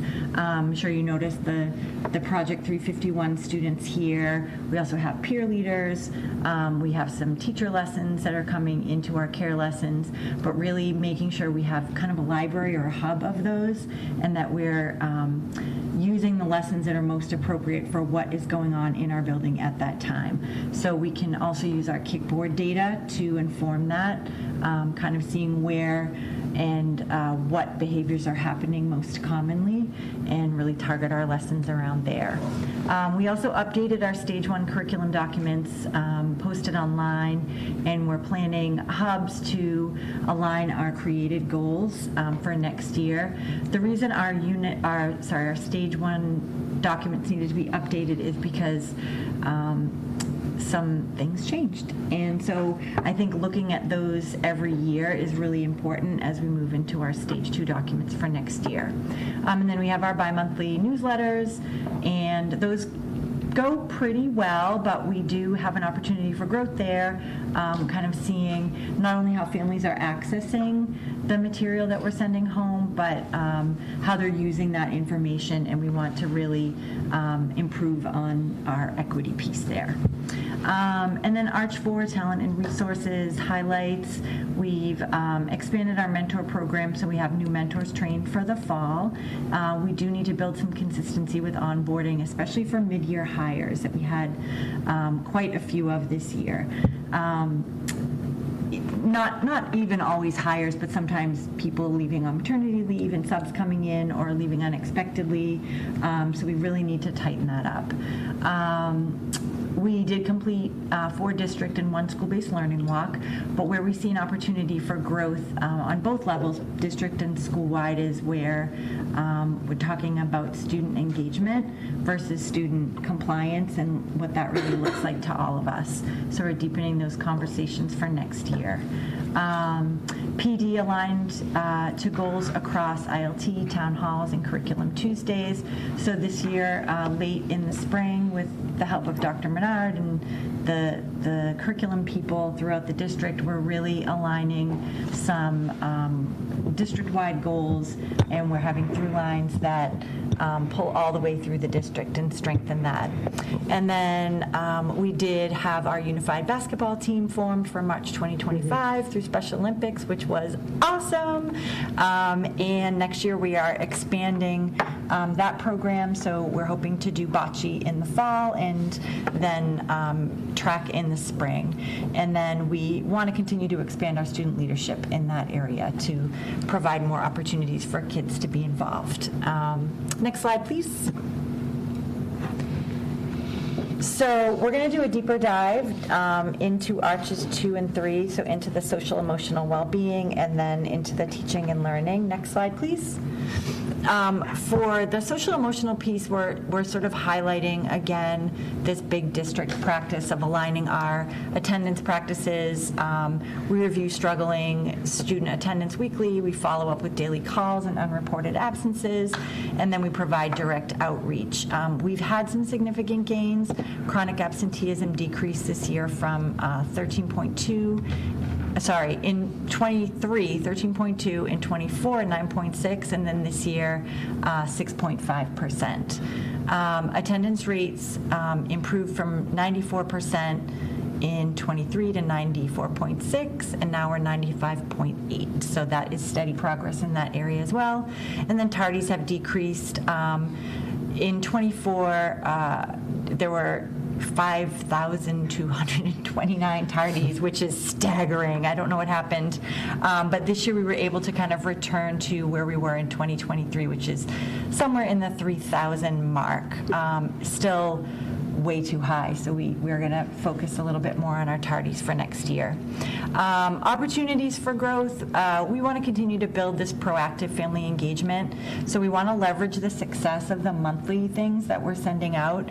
And one thing that we do, our guidance team works extremely hard on individualized plans for kids that are struggling to get to school.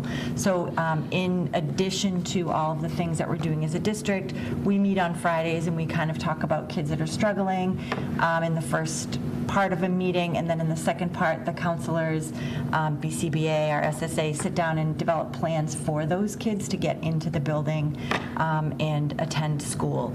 We are still seeing some big attendance issues around holidays and school breaks, particularly with extended vacations, and we don't really have a solution for that, but that is an opportunity for growth.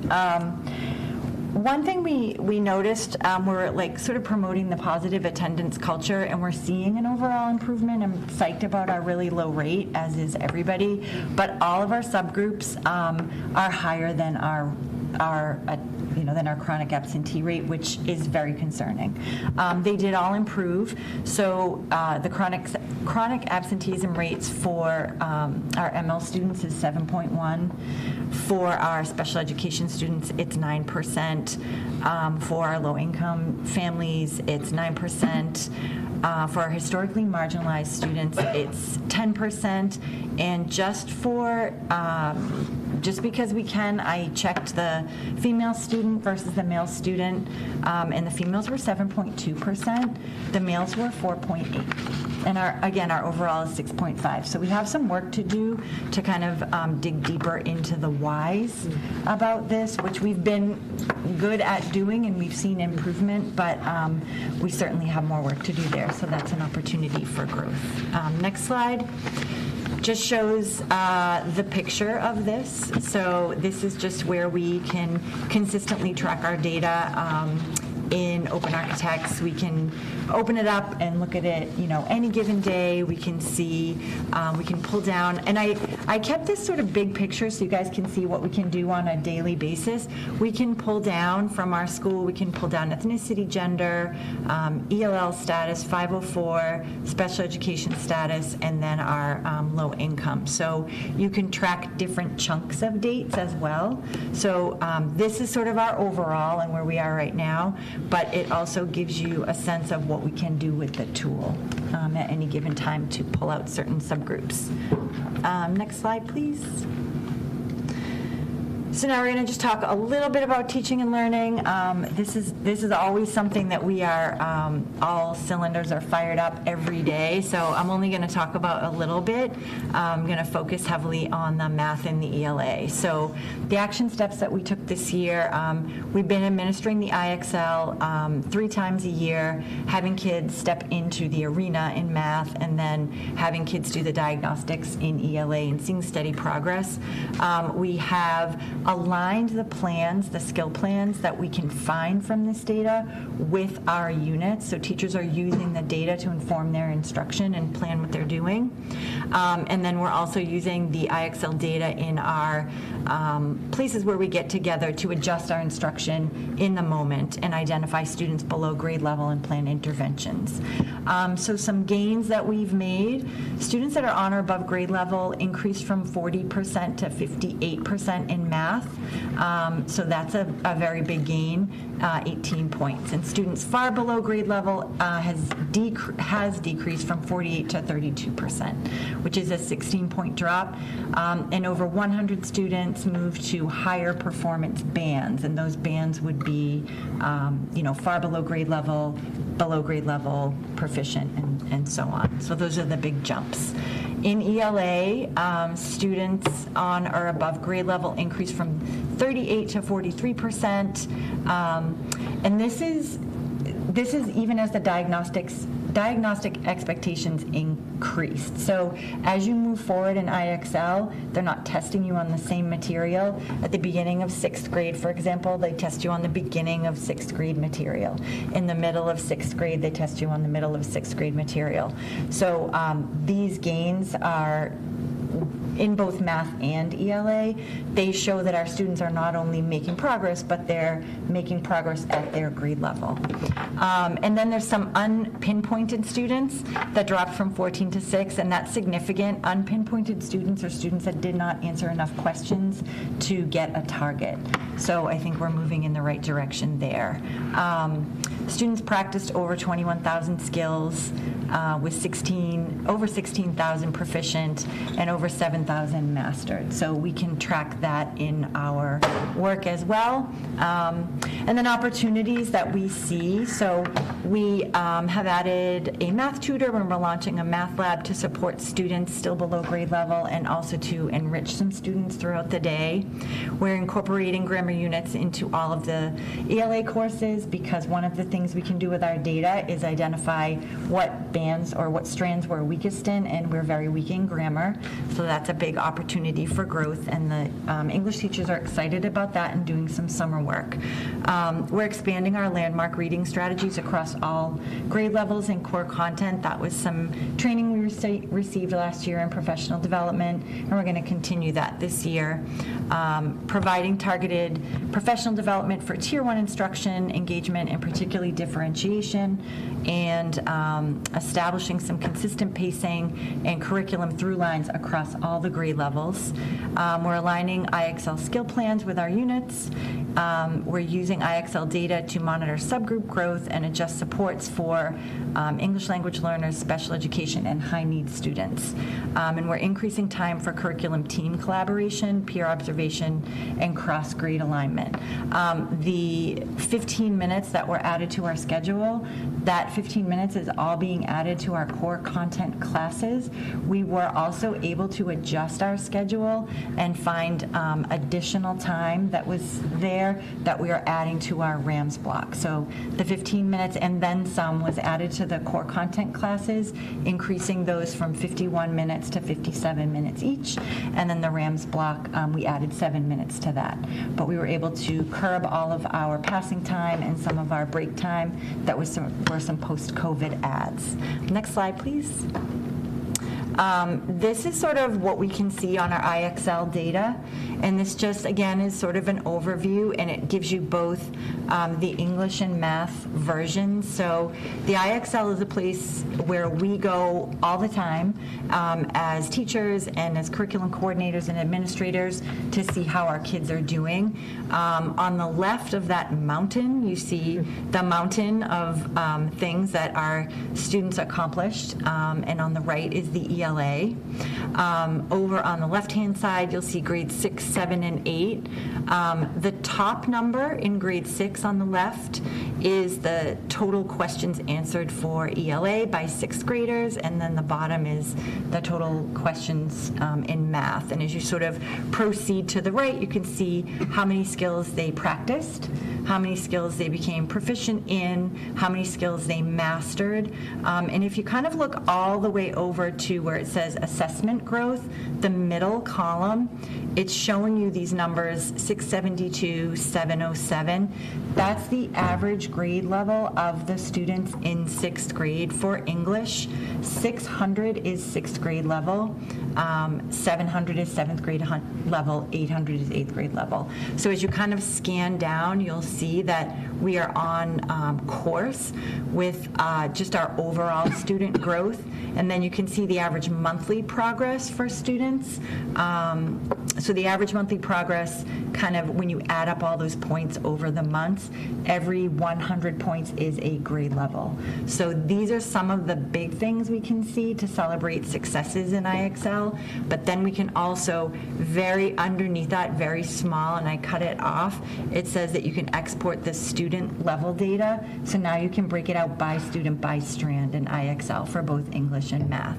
And those are some of the tools that we're using to kind of identify trends and target supports, celebrate progress, and then figure out where we want to go next. Next slide, please. And this is just another tool that we use, and I just threw some samples up here so that you could see. This is our Open Architects dashboard, and this is how another way we monitor proficiency and growth. We have over on the left just our overall view of where we landed in ELA.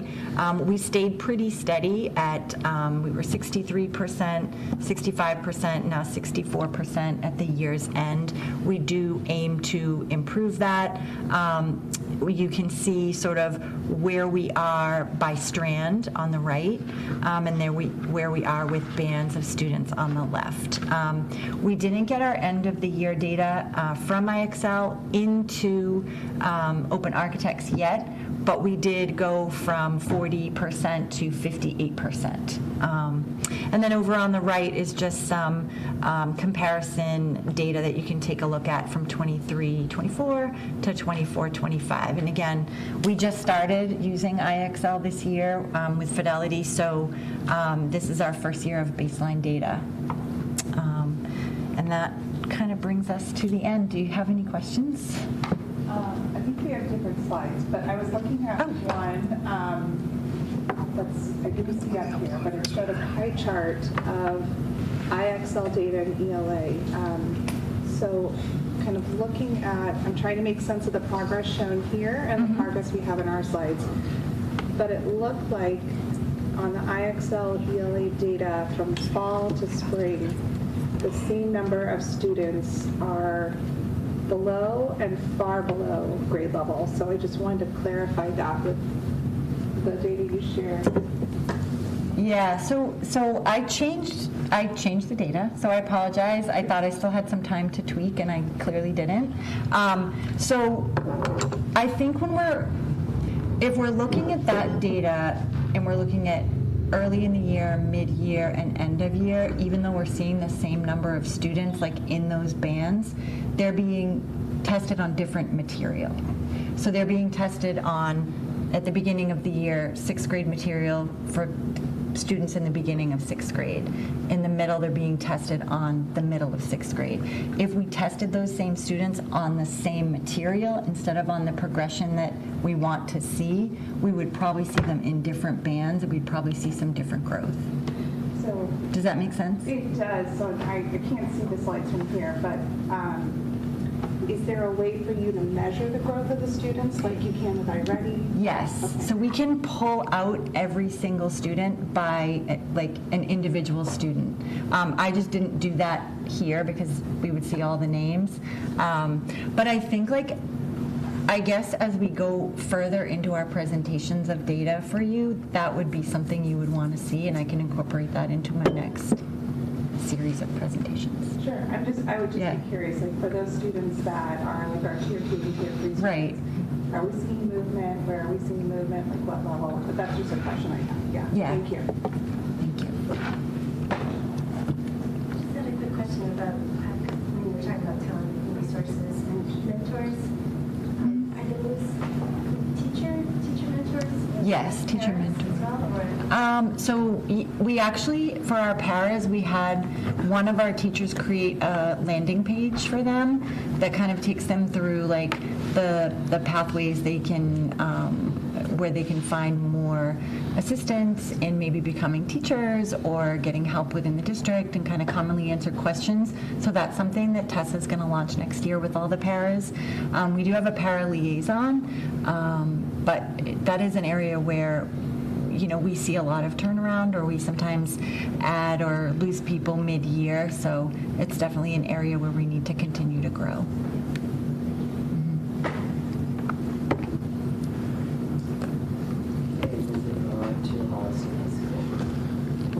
All right, so the link, like everybody else, is the walkthrough of all of the goals for the year. Before we get into the data, I just wanted to sort of share a few different things that are happening at the high school at the end of the year. It's kind of been a tale of 2 years, and I'll say that the last 3 months have been crazy productive. The first, 2/3 of the year was, full of some stuff, but no, but I just want to say, overall, the staff, this last few months has been amazing, and we've done a lot of great work moving forward. So a lot of what I talk about here on the non-data side is going to be focused more on it's really over think about it over the next 2 years with the shift into 26, 27 with the new schedule. Within the communication practices piece, we talked a lot in the beginning of the year about how do our 8th graders know what's happening at the high school? How does the community know what's happening at the high school? So on Monday, thanks to one of the grants that we received, we'll be partnering with L. Robbins Spires, which is a marketing firm in town. They're going to be doing never done this before in my life, but a branding workshop with us to help talk about what is the high school, what are our values, how do we share them out, how do we talk to the community, how do we work with the middle school and kids coming forward. So that's going to be happening. That's thanks to some of the grants that we brought in this year. This year we were able to bring in $50,000 in grants through the Innovation Pathways. And that's what helps to part of that grant is about marketing, about talking about what you do in your school, really because it's about engaging all students in the work. So that's really exciting moving forward. I'll let you know how I've never been to a branding workshop, so I'll let you know how that goes. They don't teach you that in teacher school. But what? There's a joke there somewhere. Yeah, yes. So, and then thinking about the talent and resource piece, as I said, we're really working on ways to support our programs at the school. We brought in another grant that is $48,000 over the next 3 years to support our science programs. And then we're waiting on the state for another grant that we applied for, which could be up to $75,000, again, to support different programs in the school. And we'll be continuing to apply for those grants each year. This year it would support sort of our business, economics, math. Next year we'll be applying for IT and data science. And then the following year we would be applying for a biomedical program. So just trying to find ways to support the programs that we want to grow. So the other pieces that are going on is that this leading into 26-27 new schedule has really opened up avenues for us to really look at our curricular programs through and through. So we have many of our teachers this summer are going to be working on starting to sort of like the scope and sequence piece of what does it look like now.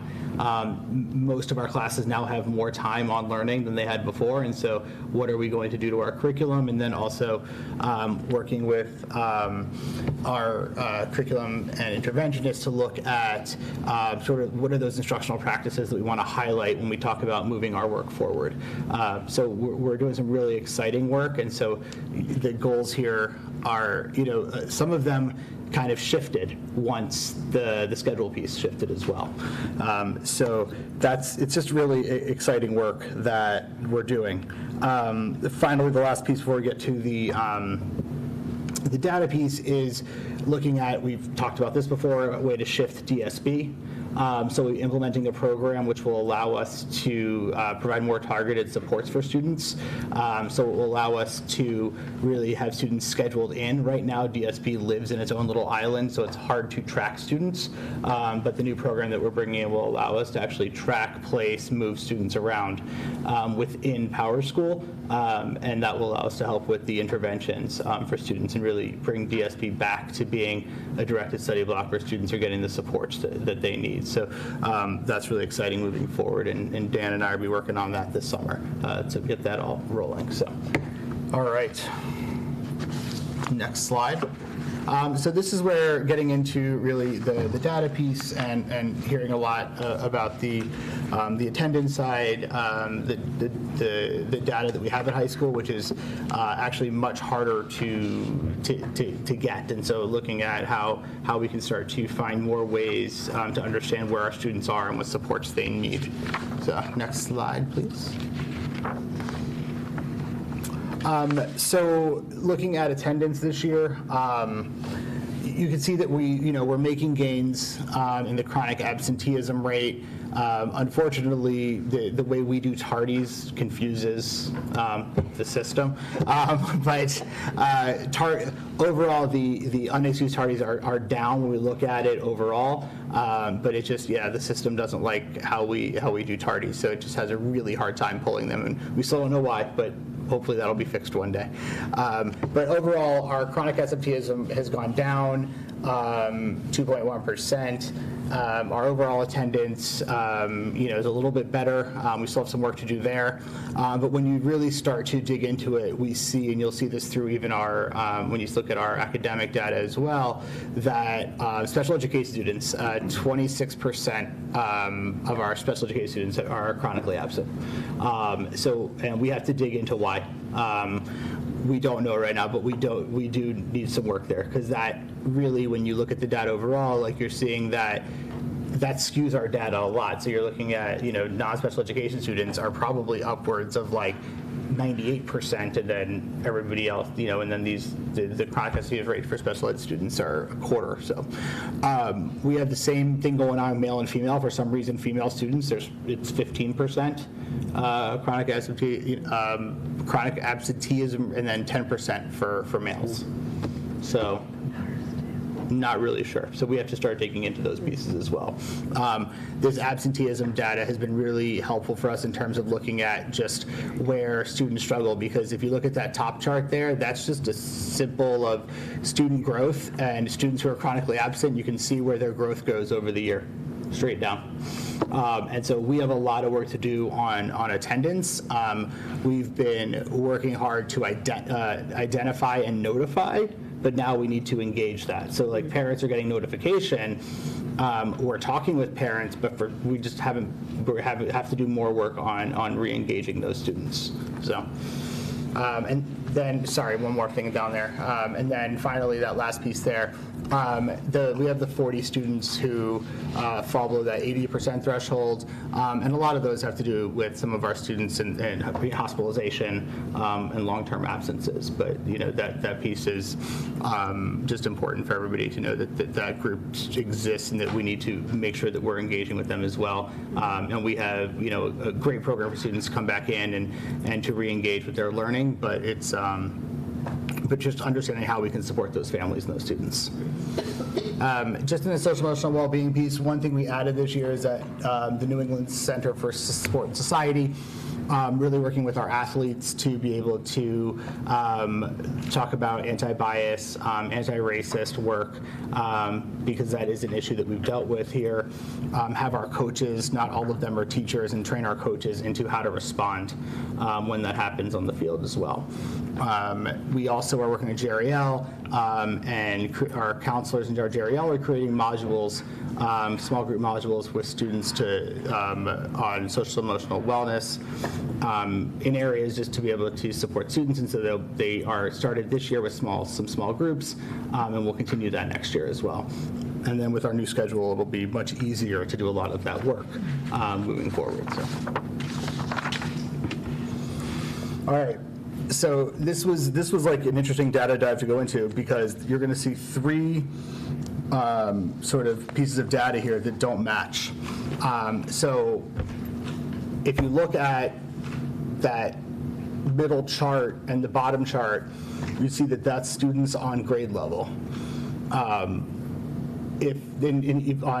ELA and math, and you see that there's this huge amount of special ed students who are not on grade level. So you see only 10% of special education students are testing at or above grade level in math and 24 in ELA. So if you go to the next slide, that doesn't align with really what our MCAS scores aren't great in high needs, but it also doesn't align well with that. And then if you go to the next slide, which is our PSAT scores, those don't align either with what we're seeing. So it's really what's going on. So we're looking at what's happening here. And Dan, you'll like to hear this. So when we require them to take certain tests, you start to see, and when they have meaning like AP, PSAT, SAT, ACT, all of a sudden our scores are going up for all students across the board. And when you do something like IXL, we're struggling. So we interviewed a bunch of students. If you go back to the other slide, so we interviewed all of the special education, like a bunch of special education students to understand like what was going on with IXL and why, because it just didn't match.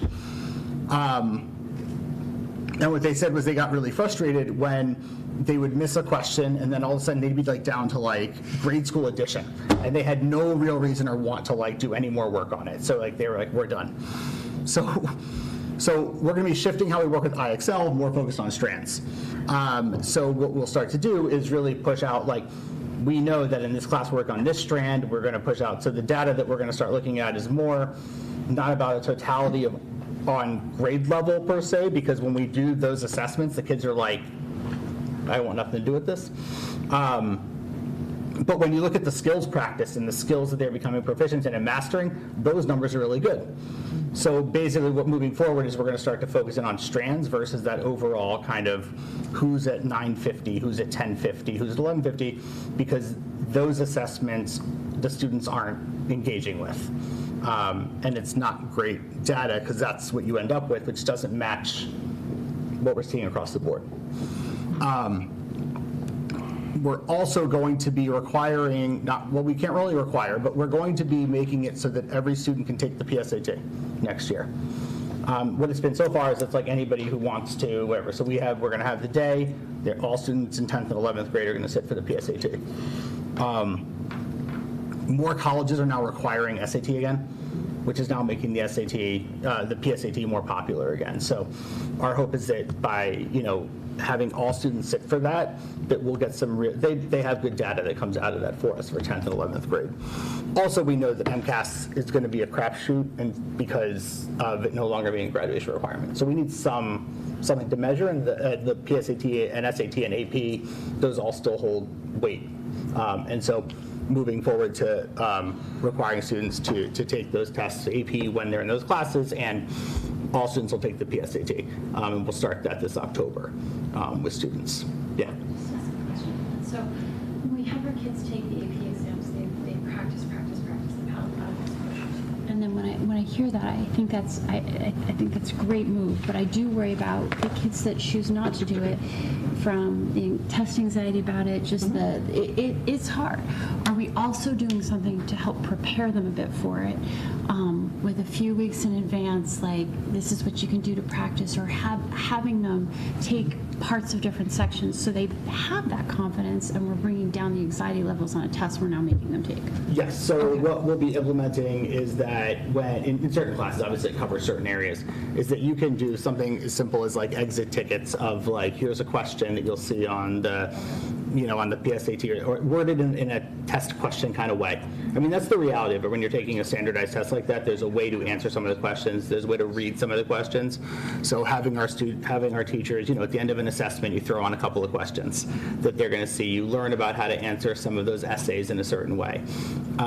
The reason that we're going to, as I said, moving to listening with the PSAT is that kids will still take that seriously because colleges still like to see that. Whereas the MCAS, as soon as they took away the graduation requirement this year, we had kids finish in 15 minutes. amazingly.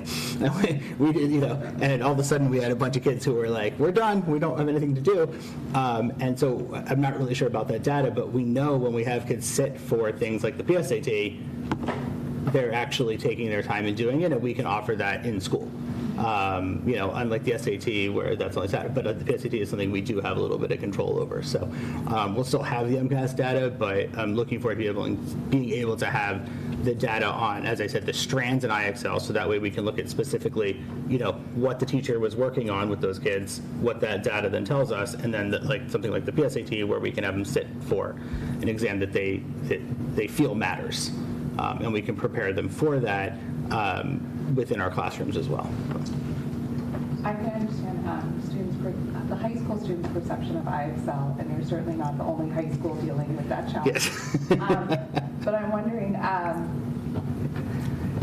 IXL and iReady are primary progress monitoring tools of the younger students, what are teachers using at the high school? So, we've been trying this year to use IXL as this progress monitoring tool, and the problem is the kids, they're writing it off, but what they're not writing off is when it's practice on what they're working on.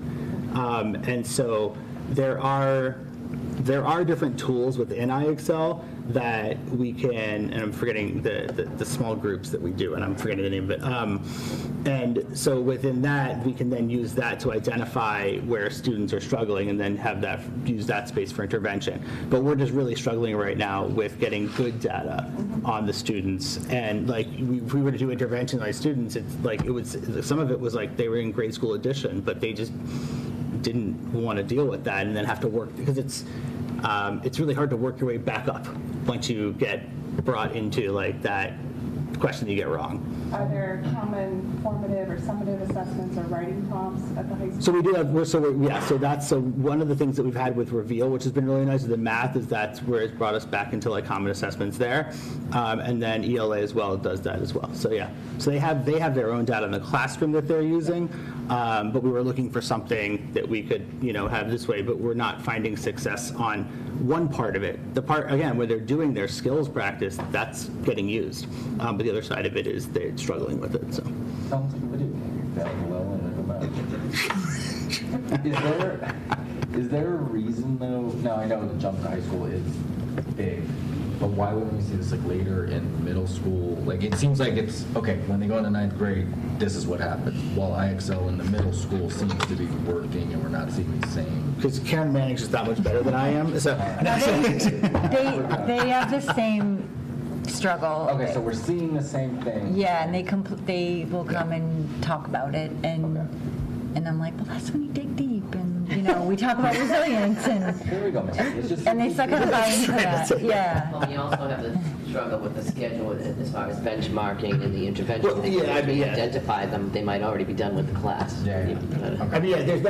That's the reality too with our schedule. Is we had kids, so as Karen said, our data isn't uploaded yet fully into Open Architects, but we had kids who were doing end of year benchmarks that finished English in January. Oh, yeah. So. Question about DSB. You mentioned that you were restructuring it this summer and working on it. Are all students going to be assigned so that there's more structure to that block, or are you targeting certain populations and the rest still have a study? So the system, the way the system works is basically DSB lives right now as second period in the day. So you're in your second period class, and that's just where it is. This basically creates it as a whole new period, allows us to track students into locations. So if a teacher needs you somewhere and assigns you in there, and that's where you are for attendance now. Who knows why Power School doesn't build this in on its own, but you have to use an outside software, and Dan, you probably know more about this than I do, why, but you have to use the outside software and actually to create this other period in there that then allows you to assign, or students to then assign themselves as well. But once a teacher assigns you, it locks you in. But the students can assign. So what'll happen is every day in the morning, the students are going to be asked to either pick where they're going and sign up, or they will have already been assigned. And then our interventionists are making sure that the kids are going to where they need to go to get the interventions that they need, or being assigned to them during that DSB. And you'll have the ability to move kids around, so one teacher doesn't end up with 25 kids, and then with one, pick and choose, Yeah. so that kids are ideally getting some sort of. Yeah, you limit them. You can have them sign up in different places, but it's just it's a need at the high school. So that's what I got.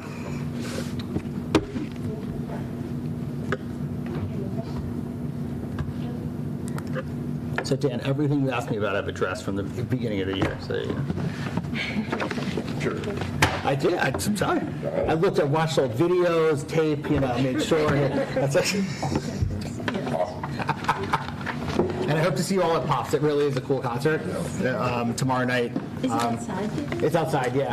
And thank you all for coming to graduation. It was awesome. And yes, Amanda Rivera rocked it up there. She was awesome. So, yeah. I heard you. Yeah, she did. Yeah. Thank you so much. Thank you. Okay, moving on to central office updates. I think you highlighted most of the things that I would have spoken about, so I will reserve any comments. I just have a couple different things. The summer curriculum work opportunities have been posted, so really excited to offer something at all the buildings. And also this Tuesday, I went to DESE's federal grant professional development in Marlboro. It was quite depressing, but we will see what ends up shaking out. They went over what President Trump has proposed, and as we all know, we'll go through many iterations and probably not get passed. What he did propose, though, is eliminating Title III grant totally and combining all the grants together and cutting the totals by 70%. So yes, so we will see what ends up happening. So.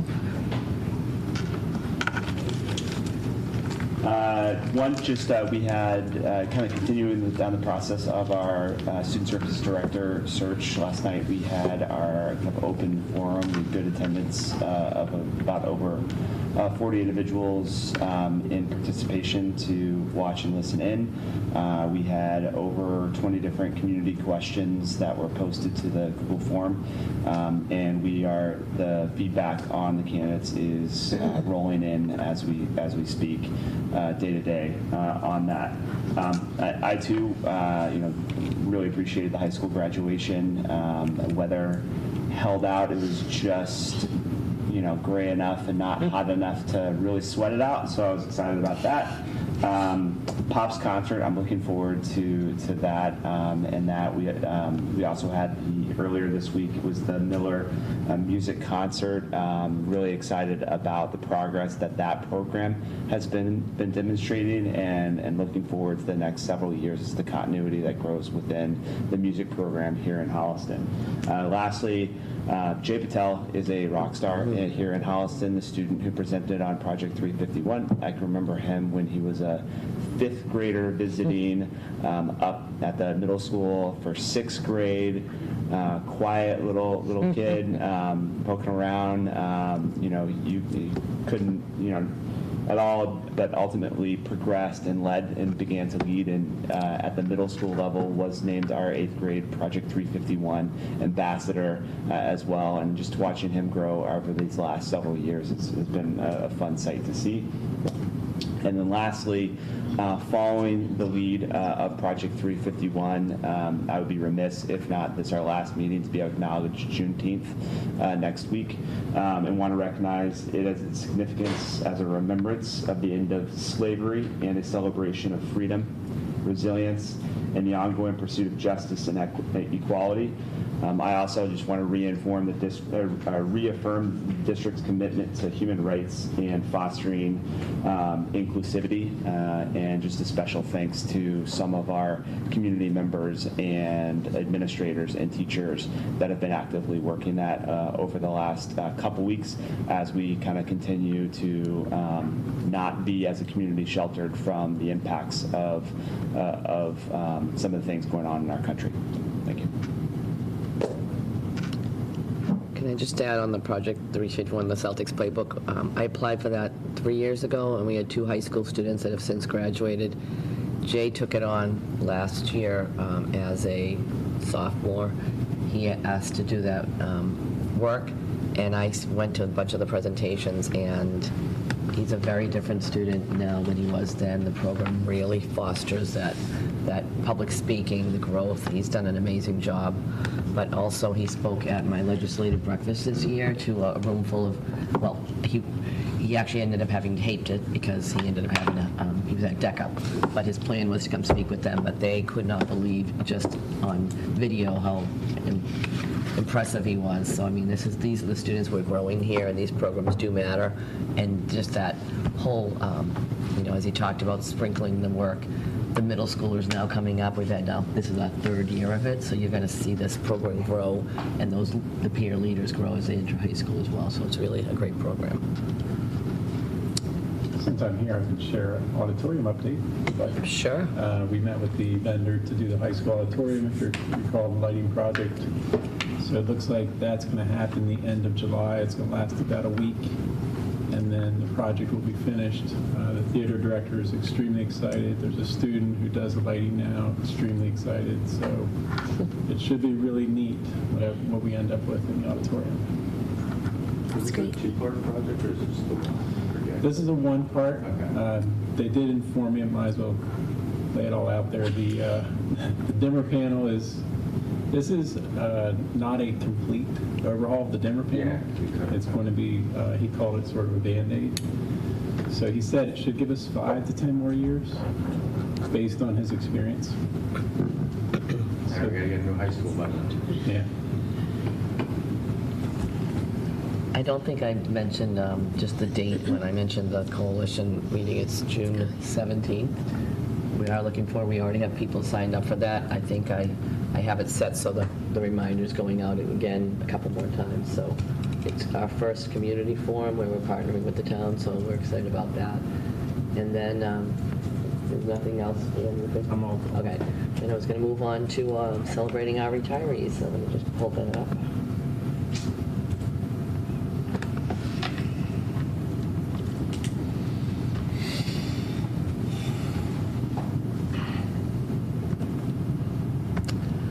Okay, so you will see a list popping up here of our retirees for the year. I want to wish best wishes for your next chapter to all of our retirees here. At Placentino, Winnie Carey is having finishing 20 years here in Holliston. At Miller, Dan Jewett left earlier in the year, 20 years. Kelly Higgins, 21 years. Jen Rowland, 14 years. And then at Rams, John Powers left mid-year, 28 years. Amy Watson, 8 years. At the high school, Val Camille, 14 years. Christine Espala, 26 years, and I believe she was mid-year as well. Marianne Schofield just let us know that she's leaving in August after 10 years. Greg White has been with us for 32 years. And at the district level, as you know, Mr. Bidet left mid-year after 25 years with us. Bobby Cadra around the same time, 24 years. And Cheryl Kelly will be leaving us June 30th at central office with 20 years. So this is our list of retirees, and anyone that left mid-year, we celebrated with them then. They received a nice Holliston blanket, and we went and gave certificates. I actually went to give the certificates and the blankets. And we are having a celebration this Tuesday, which I think Lisa had invited you, so I apologize if you got late notice, but you're more than welcome to come on Tuesday morning. Hopefully you got the email for that. No pressure, but we'll be celebrating a few of those retirees that morning for a little bit of breakfast and thank yous. So next we can have reports from subcommittees. Do the new chairs do this? I don't know if there have been any meetings other than budget. Other than budget. No. So, might as well just skip it. well, you're the new budget chair, but I will. You're going to do this one. This is good. Yeah. Yes. We did a review of next year's budget.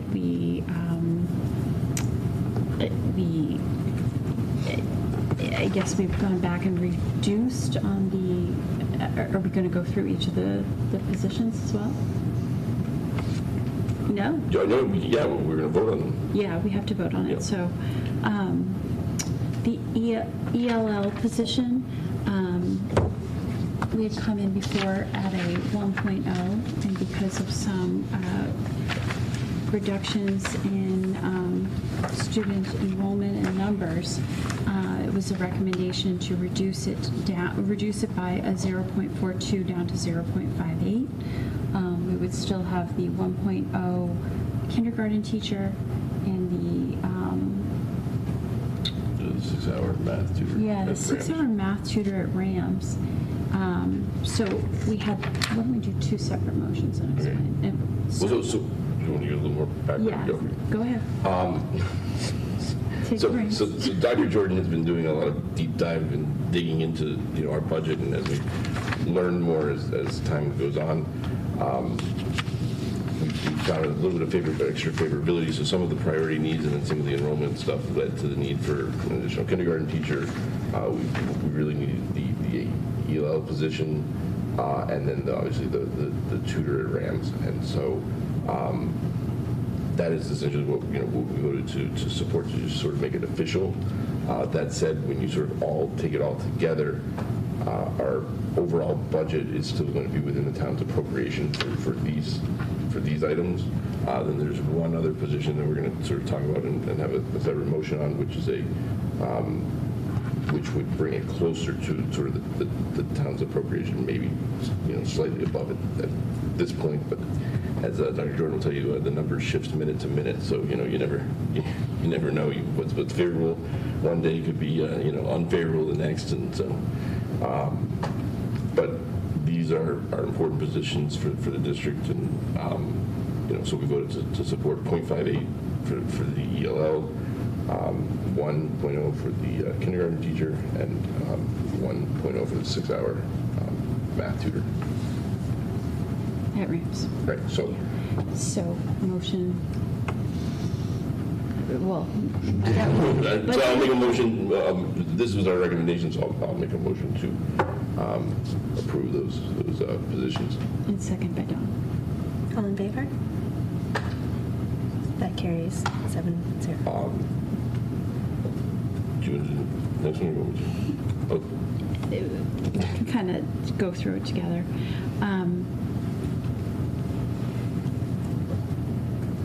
There was a 1.0 FT, the bridge program is something that had come forth, I guess, about 2 years ago, and that was really at the high school. And looking at the enrollment on that, there was a recommendation to make some changes for next year, including, so it was both bridge and SOAR. SOAR, right? Yeah, okay. And it was a recommendation to bring a bridge teacher down to the Rams level based on enrollment for next year.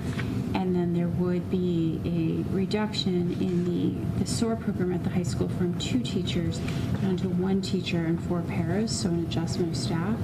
And then I guess we looked at the enrollment. You want to talk a little bit more about where I we think stand there's with still it right now? some questions that we have. One of the things, while only I think Dawn was on the committee when this position was initially sort of supported by the school committee for an additional severe special education teacher for the SOAR / really for the bridge program, was to sort of, if you build it, they will come kind of thing. So build for the future to be able to support our students with special needs and to be able to help also retain them in district. So it was both good for the students and good for the district. There was some difficulty still in that position for the first year. It's since been filled, and when we were going through the budget, there was a recommendation to move a special education teacher down to the middle school. But I think that as we look through enrollment, we still have a lot of kind of questions about that. And we had a detailed conversation at budget, and what we're sort of asking for right now is we've asked the administration to go back, have some more conversations, talk with the special education department at the high school, and also look at some of the para requests and what exactly it is. I mean, there's a lot of details, some of which we can't really be privy to because they're kind of IEP specific, but as much detail as we can get. And so what we recommended and what we're looking for, so we don't all have to meet again together, is to sort of have the school committee vote to authorize the budget subcommittee to sort of work with the administration on whether we should support, keeping the high school position and also, filling a RAMS position for next year, or go forward with the current plan. We were provided with a lot of information, but we still have some ongoing questions, so we're not ready to make a vote on it tonight. We want to follow up with that and have an additional meeting. It would be good to share, so budget subcommittee will have the ability to vote on it, put in play what would be the financial impact if a teacher was added, just for the full committees. You budgeted it. The impact is budgeted at $70 some odd thousand. Yeah. But as far as whether that brings you above or below the 3.26, we're still going to be right around the appropriation, depending on what you build in. It's either like slightly below, slightly above. It's right. We're still in the ballpark of the town's appropriation. So just to be clear, everyone, if nothing else changes, which we know could be a minute from now, something changes, but right now, as of now, if new teachers added for bridge program, it's 75,000 increase, which would put us slightly above that 3.26. Depending on what you include in that number, yes. Yes. Okay. Get it. But Dr. Jordan has also, been very clear that he has been finding a lot of savings, but that we are taking a lot of the we're increasing the risks to the budget by cutting to sort of not cutting, but making assumptions that sort of are. I don't want to say very aggressive, but they're more aggressive than we normally budget. So we're increasing the risk that we will spend more than the town's appropriation and potentially have to dip into the circuit breaker reserves or something like that. Yeah, you are. You'll see a lot of favorability towards the end of the year as people resign, retire, those types of things, and your risk is limited towards the very end of this year, and then risk picks up when you switch into the next fiscal year and you ramp back up. So it's my recommendation, while we see all this favorability, is not get too excited about it either. I think we learned a lot this year. Question. So if I understood correctly, it was one teacher currently with 4 paraprofessionals that are currently in that role? No, there's 2 severe special education teachers in that role. And the proposal is to move from 1 severe special education teacher and 4 paras. Are there currently any paras? It's just the 2.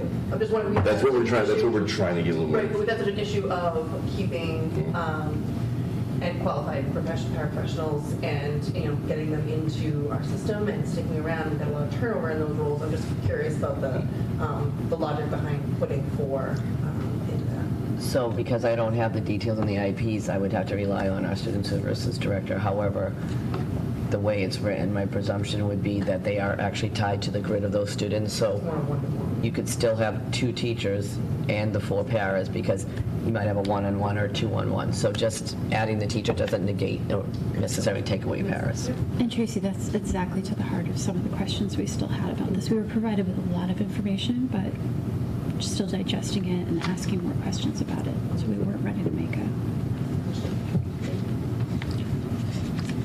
So I guess the motion or the vote that we'd like would be to authorize us to sort of the budget subcommittee to make to sort of the school committee to authorize the budget subcommittee to sort of make the decision once we get more information. Just so the alternative is we have a special meeting of the school committee and the budget subcommittee makes a recommendation and then we all get together and vote on it.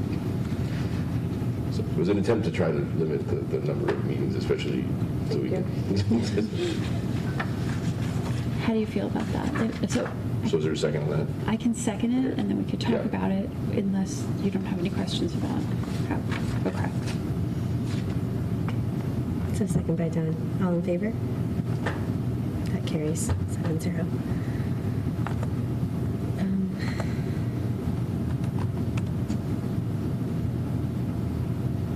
So I think the last thing is, are we just going going through the meeting schedule for next year. Just a little bit louder. It's really hard sorry. to hear. The meeting schedule for the 25-26 school year. Yeah. Yes, it should be in your folder, but this is the draft. I'm looking at this and I'm very confused. It's Thursday, October 19th, and then Thursday, October 23rd. Oh, I don't know what that is. Yeah, I think that We're was a bending mistake. time. Yeah, I think It's it's October 9th. Yeah, I think that's a typo. That makes sense. Yeah. Let me see if I can. I don't love one meeting in November or December. But it's not Thanksgiving all month. Not the 20th.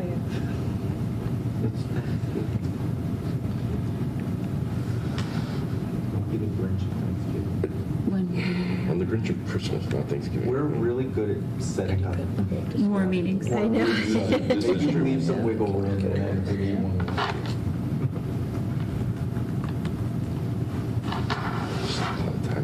Anyway, okay, fine.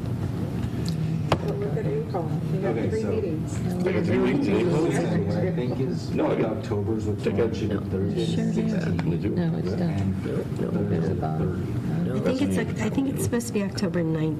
No, the 19th is. It is. No, 9. 9. Yeah, Sorry, normally. that was fixed. That's good. Sorry about that. Did anybody, do we cross-check these against holidays too? Lisa DeLuzio. Okay. So that she took this based off of this year's kind of. The only thing is that I somehow thought that we had one more meeting this year, and we don't. Well, we do, but the meeting that we had the 26th, and I wonder if it makes sense, not now, just to at least create a tentative meeting for the end of June, just to sort of wrap up the year before we, You really like hanging out with all of us. I just. And again, Dan, we put it up again. We can, but we have a lot of of our administrators and staff who plan around the That's schedule. fair. Maybe we should add. I think what I like about this, because I don't remember doing this last year, like what we did in the we did, and all the presentations. I may not have shared it, but it was done. Okay. We usually kind of take the draft of the presentations from this year and pop them in, and then we share it out and see if there's things that change. They definitely changed quite a bit, but we haven't. Just Because you had some suggestions too on the timing of the ranking.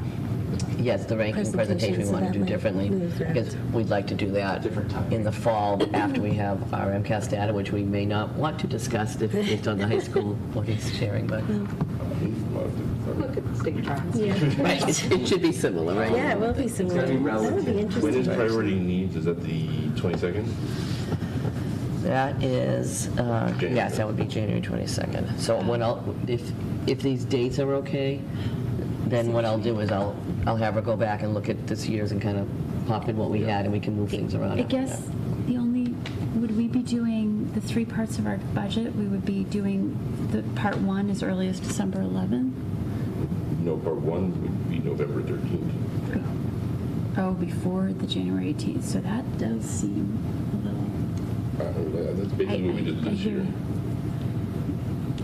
November 13th? I don't think we did it that early for budget part 1. I thought budget part 1 was like January.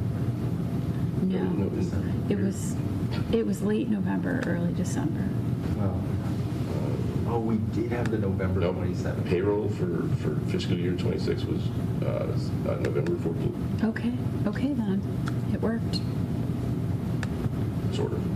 Yeah. We did have a November 27th. We did have a November 27th meeting, I'm just saying. No. Let's start. I'm good with this as a starting point. Yeah, Get that point out. we can always When are we reevaluate in talking September. about the school days, start and end dates? Because that was where we messed up this year. Yeah, we should Let's make sure that's like the first. plan the calendar much earlier. We haven't put that in there. We should Yeah. put that in there as a particular night that you want to do that. It all depends. It all depends on how much people want to, shake the trees. Well, if we want to shake the trees, let's shake. I don't want to shake the trees, but if other people, well, maybe shake the trees. I don't know. I gotta stand with Cynthia and say. It might matter how the holidays fall Yeah. for that year, so. Maybe put it in October to start the conversation. Sure. You want earlier? I think August 20th. First day. welcome back. Here's next year. All All right. right, is there anything else? And we're meeting again on June 17th? We are at 5 o'clock. Yes. Before the coalition. Apologies, and just Correct, yes. as Bruce and I were jabbing back and forth, it will not be on the HCAT because they will be covering the coalition meeting later, but we can make it on Zoom and record that and put that on the website. Okay, well then, with that, I guess the meeting is adjourned. We have to vote, motion to adjourn. I'm never going to get this right. To executive session. Just read. For the purposes of. Motion to adjourn. I will entertain a motion to adjourn to executive session to discuss strategy with respect to collective bargaining or litigation if an open meeting may have a detrimental effect on the bargaining or litigating position of the public body and the chair so declares. From which we will not return. From which we will not return. Moved by Dawn, Second.